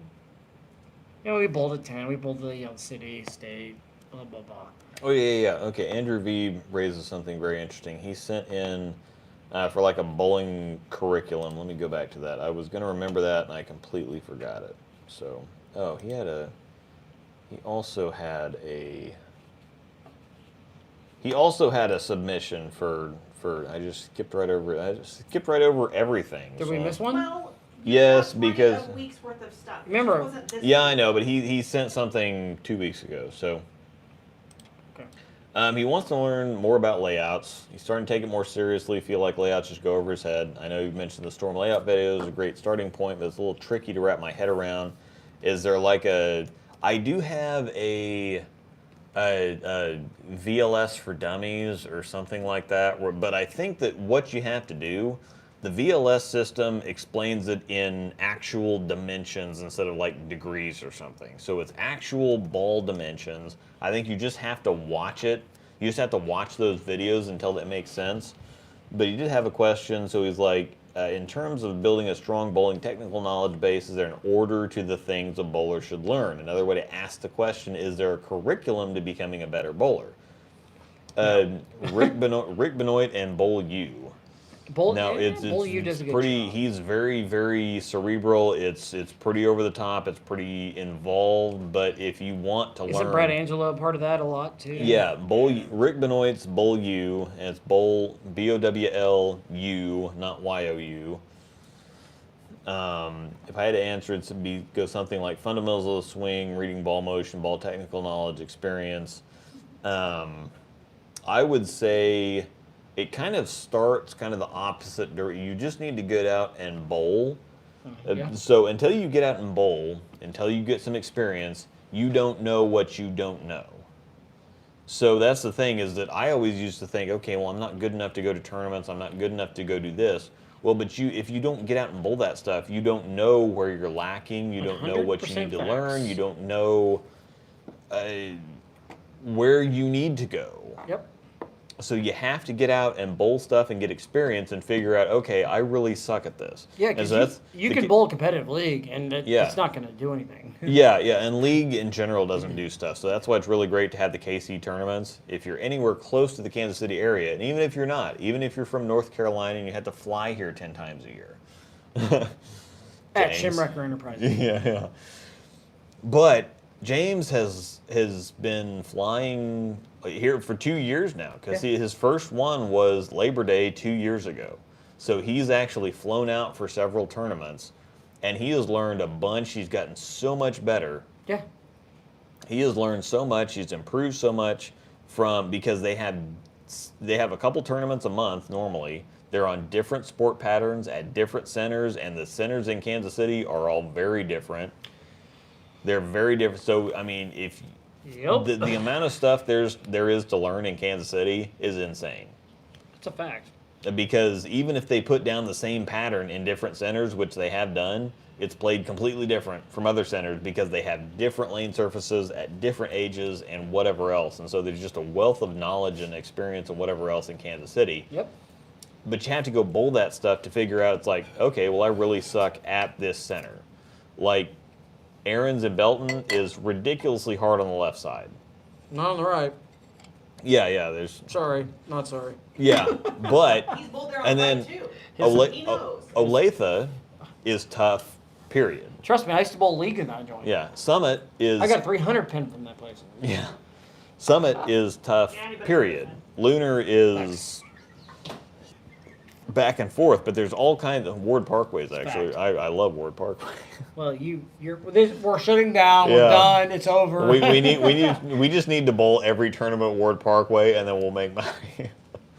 It's not because we bowl better than everybody at Ward Parkway. It's just everybody else bowls so much worse than we do at Ward Parkway. So if you're a motive guy, stay away from it. Yeah. Riley breaks his hand. Sorry. But so I think actually, so I would reorder these, Andrew. I would put experience first, and maybe that's how it works.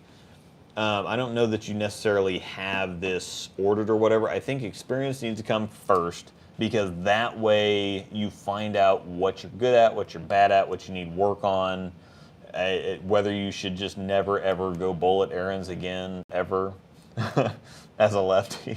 I was just saying, wait a minute.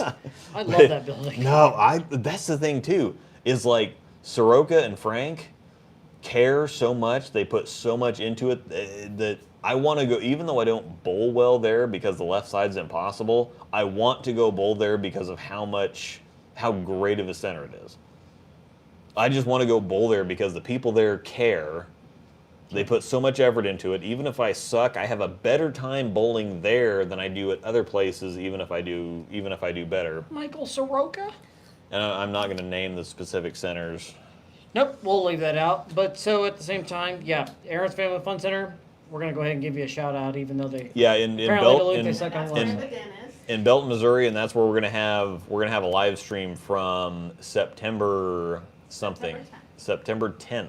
You need to make us a little We're gonna have breakdown a pair logo for Yeah. the little one on the side for when we do our live streams, because we'll be there. Yeah.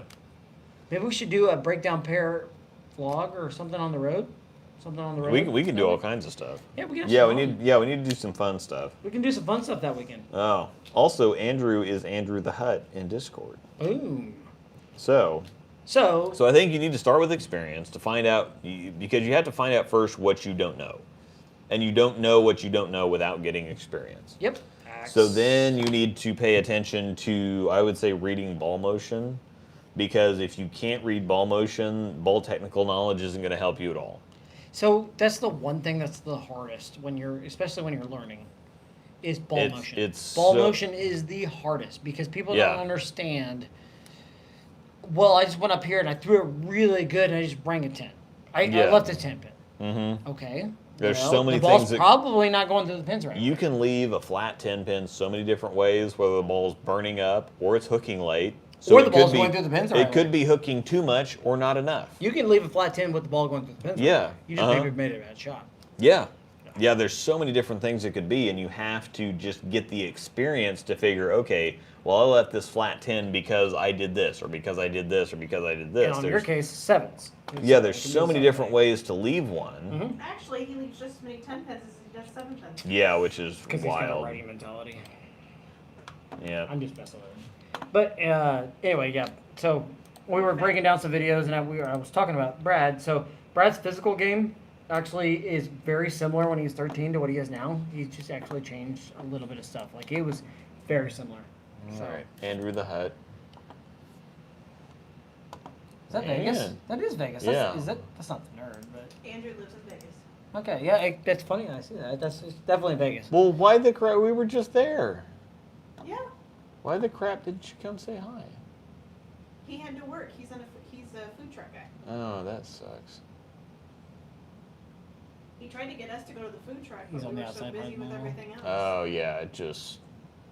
God, we didn't even get with Rook either. Oh, no, I didn't his even hands see- in it. He's hands in it. Yeah, he just is a little too. He gets up there at the top of the swing. Yeah, but that's not that big of a problem. That's where D-Tank practices. The shoulders are a little square or a little left, Yeah. so it looks like everything. So that ball getting tugged Oh, yeah. makes Yep, I see it sense right because there. you can see it. Yep. When he starts coming down, everything goes Turns left. Yep. Everything goes straight left. Is So it it looks. is that out of trying to muscle it? That's maybe? no, that's got to be targeting, because I do that a lot too when I'm looking at I just have the wrong. So here's a very very weird thing. So when you look at when the rack drops the pins and you look at the pins, your head automatically defaults to the head pin. Yep. Every single time, and everybody can go look at this. When you're looking at a rack full of pins, your eyes always go to the head pin. Every single time. So this is nothing. This is a great everything. Footwork's good. Footwork's great. This is a great everything, but it's the targeting that's off. It's the posture. You can see everything is left. Everything, the entire way. Look at the head. Good Watch balance. the head. Yeah, good bounce on the foul line. Yeah, right here. Let's Yep. see this right there. Yeah, that head is good and still. That's pretty good, actually. Yeah, everything's really good, but everything is turned left. So yeah, let's open the shoulders up a little more. Yeah, because the shoulders are a little square, so Yep. the arm gets out away from the body just a little bit. Yep. Let's open those shoulders up a little more. So and it's not in the forward. It's kind of like Colin. It's not in Actually, it's yeah. not in the forward swing. It's not in the back swing. Oh, it's in is the this forward Andrew? swing. Is this Andrew? Yeah. Yeah. So I just open up to the right. Correct. Yes. All Yes, you have to sir. do is start, turn your shoulders a little bit right, and go at your target instead of at the head pin. This Yes. is the classic mistake that I always do too. Is I'll look at the pins because I always have to look at the pin spots. Yeah. But my head focuses on the head pin, Yep. and then as soon as I go to start walking, I will turn towards the head pin instead of towards my target or towards where I'm aiming. Yeah. This so is 100%. He's right. Yeah. Open those shoulders to the right a little bit. So like when you're basically instead of at the foul line being the statue. Look at the and doing this, timing. Look at the open those timing. shoulders Look at the up. leverage. He takes one step and then he starts his swing on the next step. Bam! Yep. Everything's in time. Oh yeah, I see it. His Every- shoulder goes this way. Yeah, way. the arm is Yep, out. I see it. Mm-hmm. Like Aaron Sig for balance. By the way, I mean everything looks. I mean, this is great. Way to match, by the way. This is great. With Great, great, socks. great. Sorry. The shoulders are just a little left, and so as soon as you come through and you come through like this, and then your arm goes that way. Well, yeah, his shoulder basically he's square, and then the shoulders go like Yeah. this. So your arm is wanting to go this way, and so when you come down through it, your arm is wanting to go this way, which is not bad if you're the Australian guy. The Australian guy that never smiles, Sam Cooley. Sam Cooley, but his shoulders are so wide open that when he comes through the ball, it's this way and it comes in front of his face because his shoulders are so wide open. Yeah. Your swing comes in front of your face, but your shoulders are closed. Yeah. And then you try to save it on the back. So you try to, you know that you're closed, but then you try to do that to get the ball to go that way. Yep.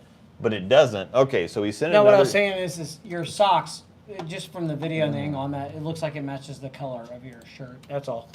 Oh God, I better not say that. You're over 2 hours here. I know. Yeah, one more, we're we're done. gonna This is the finish second this. shot 2 weeks later. Yep. We got one more. We're What? done. Storm Dog. Yeah, I know. So I'm if freaking you hungry. got spare time questions in, throw them in now before we sign off. Yep. We're going to take a look at this video and then we're done. I need to eat dinner. He needs to eat dinner. Yeah, we've already. The dogs are getting mad. Yeah. The dogs. That's even better. That's actually great. Yeah. Yeah, I want to see that again. Sassy So- pants. Yeah. Sorry, Andrew. And that's still the shoulders are square, but the timing is like your foot speed is slower. The tempo's even better. And shoulders are still going that way. That's a the little thing bit. is that the shoulders are still Yeah, going. shoulders are still going but that way a you little. have fixed it with the if not fixed it, you've improved it with your tempo. Yeah, 100%. We both agree on that. We would both still like to see the shoulders open up a little more. Yeah. And where are we starting and where are we finishing? So we're starting on the center dot. Yeah, we're we're finishing on the left, but the shoulders are So also. I'm pushing straight ahead. I mean, he's pretty good straight ahead tempo. Yeah, those shoulders definitely but- have to open up. And that's the thing is that they do kind of open up, but it's tricky because they open up, but like, not enough. they open up, but as soon as you like go, they close. they Yeah. close and Yeah. you turn. I see it. Good. I mean, a great foundation right here. Not Oh good, yeah, but great. there is I just want to see very, very once again, little wrong with it. everything is straightforward. Just get those shoulders going that way. Yeah. That way, just a little. It's just watch the head because the targeting is Head's- too. head's it's, good, though. It's targeting. Head's it is, good though. Yeah, Nice and still. Yeah, I but like watch where everything is at the top. that. I like it. Wherever your target is, it's not far enough right Yeah, everything's. because it looks like you're aiming left and you're trying to scoop the ball to the right. That's the one thing. The one thing is trying to scoop the ball to the right because the body position's a little too far left. God, I wish I could throw it like that. I mean, that's like a one-handed Belmo. Just watch his finishing posture when he comes out of it. It looks like Belmo. It's just one-handed. Because you can see the arm that's out. Yeah, that's a one-handed Belmo. That's a fact. Because he always hangs that arm out there. And then me, Jilly if I does that too. if I throw it good, Yeah. it's the douche canoe. Oh, My douche canoe Jilly. is this. Yeah, Jilly and Pete Weber. Jilly. I like me some Jilly. Her only thing is when she throws it, sometimes she comes straight out, and sometimes she does this, and that But drives me insane. the title that she won here recently, she got this is a great one to watch her Well, for because she she won the got title. she got really, really fast with her feet, and then she went back and talked to her dad, and I said, I bet he's going to tell her to slow down, because she just ran to the line, and she duck hooked it, and whatever Well, you else. can tell when she's fast because she does this. Yeah. And her hand comes out of it going that way, and it's like, Yeah. oh my gosh. And so I said, I bet he's going to tell her to slow down, and she slowed down, and then she won. So anyway, that looks really good. I wish I could throw it like that. I also wish I could eat some pizza, which You know what's funny is you're saying pizza. I'm going home to eat pizza. Man. We have leftovers. Yeah, I've got Pizza Hut garlic butter sauce. Anyway, I don't know what I'm this eating. is I'm being this is surprised when I get home. really, really good, and I know that I can guarantee you that you feel like you're super close to being really good, and all you have to do is switch your targeting a little bit. It's targeting. And the shoulders. Yeah, well, but if his target was further right, he would open his shoulders up. I think so. I think that's 100% targeting.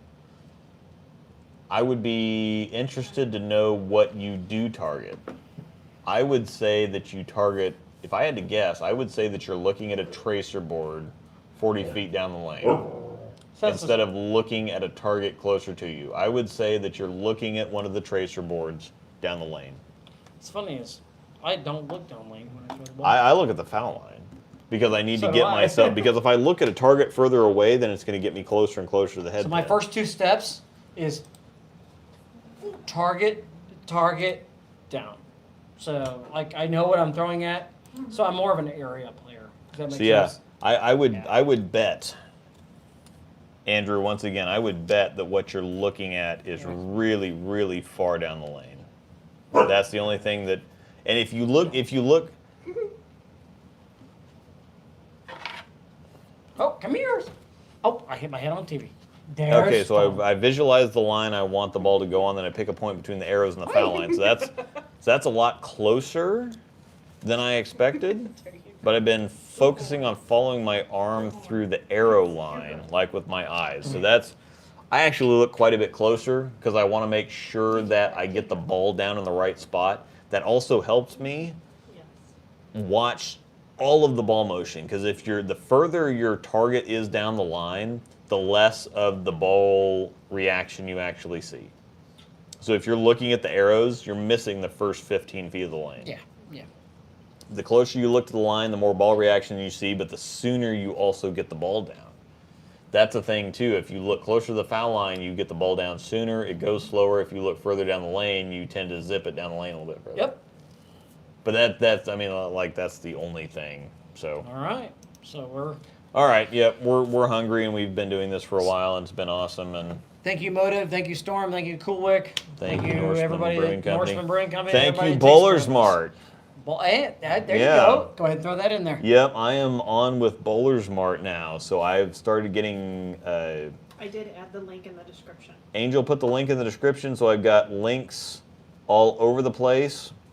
Bowler's Mart has recently signed on to support the channel, and so if you do go to buy something, which you have to buy bowling stuff to bowl, I would ask that you find one of my links and go through that link. There's no codes to enter, there's no nothing.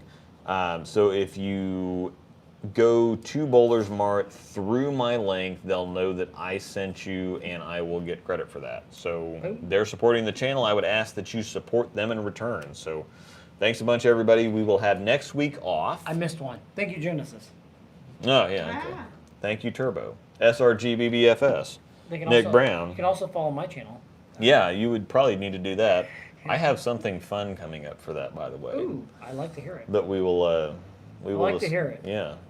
Jonathan's channel needs a few subscribers. Subscribe to me so that I can get live. And there's going to be some incentives for And it's people. new. There's going to be some people there's going to be some incentives to subscribing to Jonathan's channel. It's so. new, and I don't do a whole lot. I do ball motion videos and this and that. But I want to go live, because if I can go live, guess what? I will live stream some of us. Yeah, we can do all kinds of stuff as soon as he can get the stuff to go live. So thanks everybody for hanging out. Thanks everybody for showing up. Keep those submissions coming in to breakdownpair@gmail.com, and we will see you in a couple weeks, the Sunday of Labor Day, which I believe is 9/5. Facts. Yep. So Thanks, everybody. thanks everybody. Have a good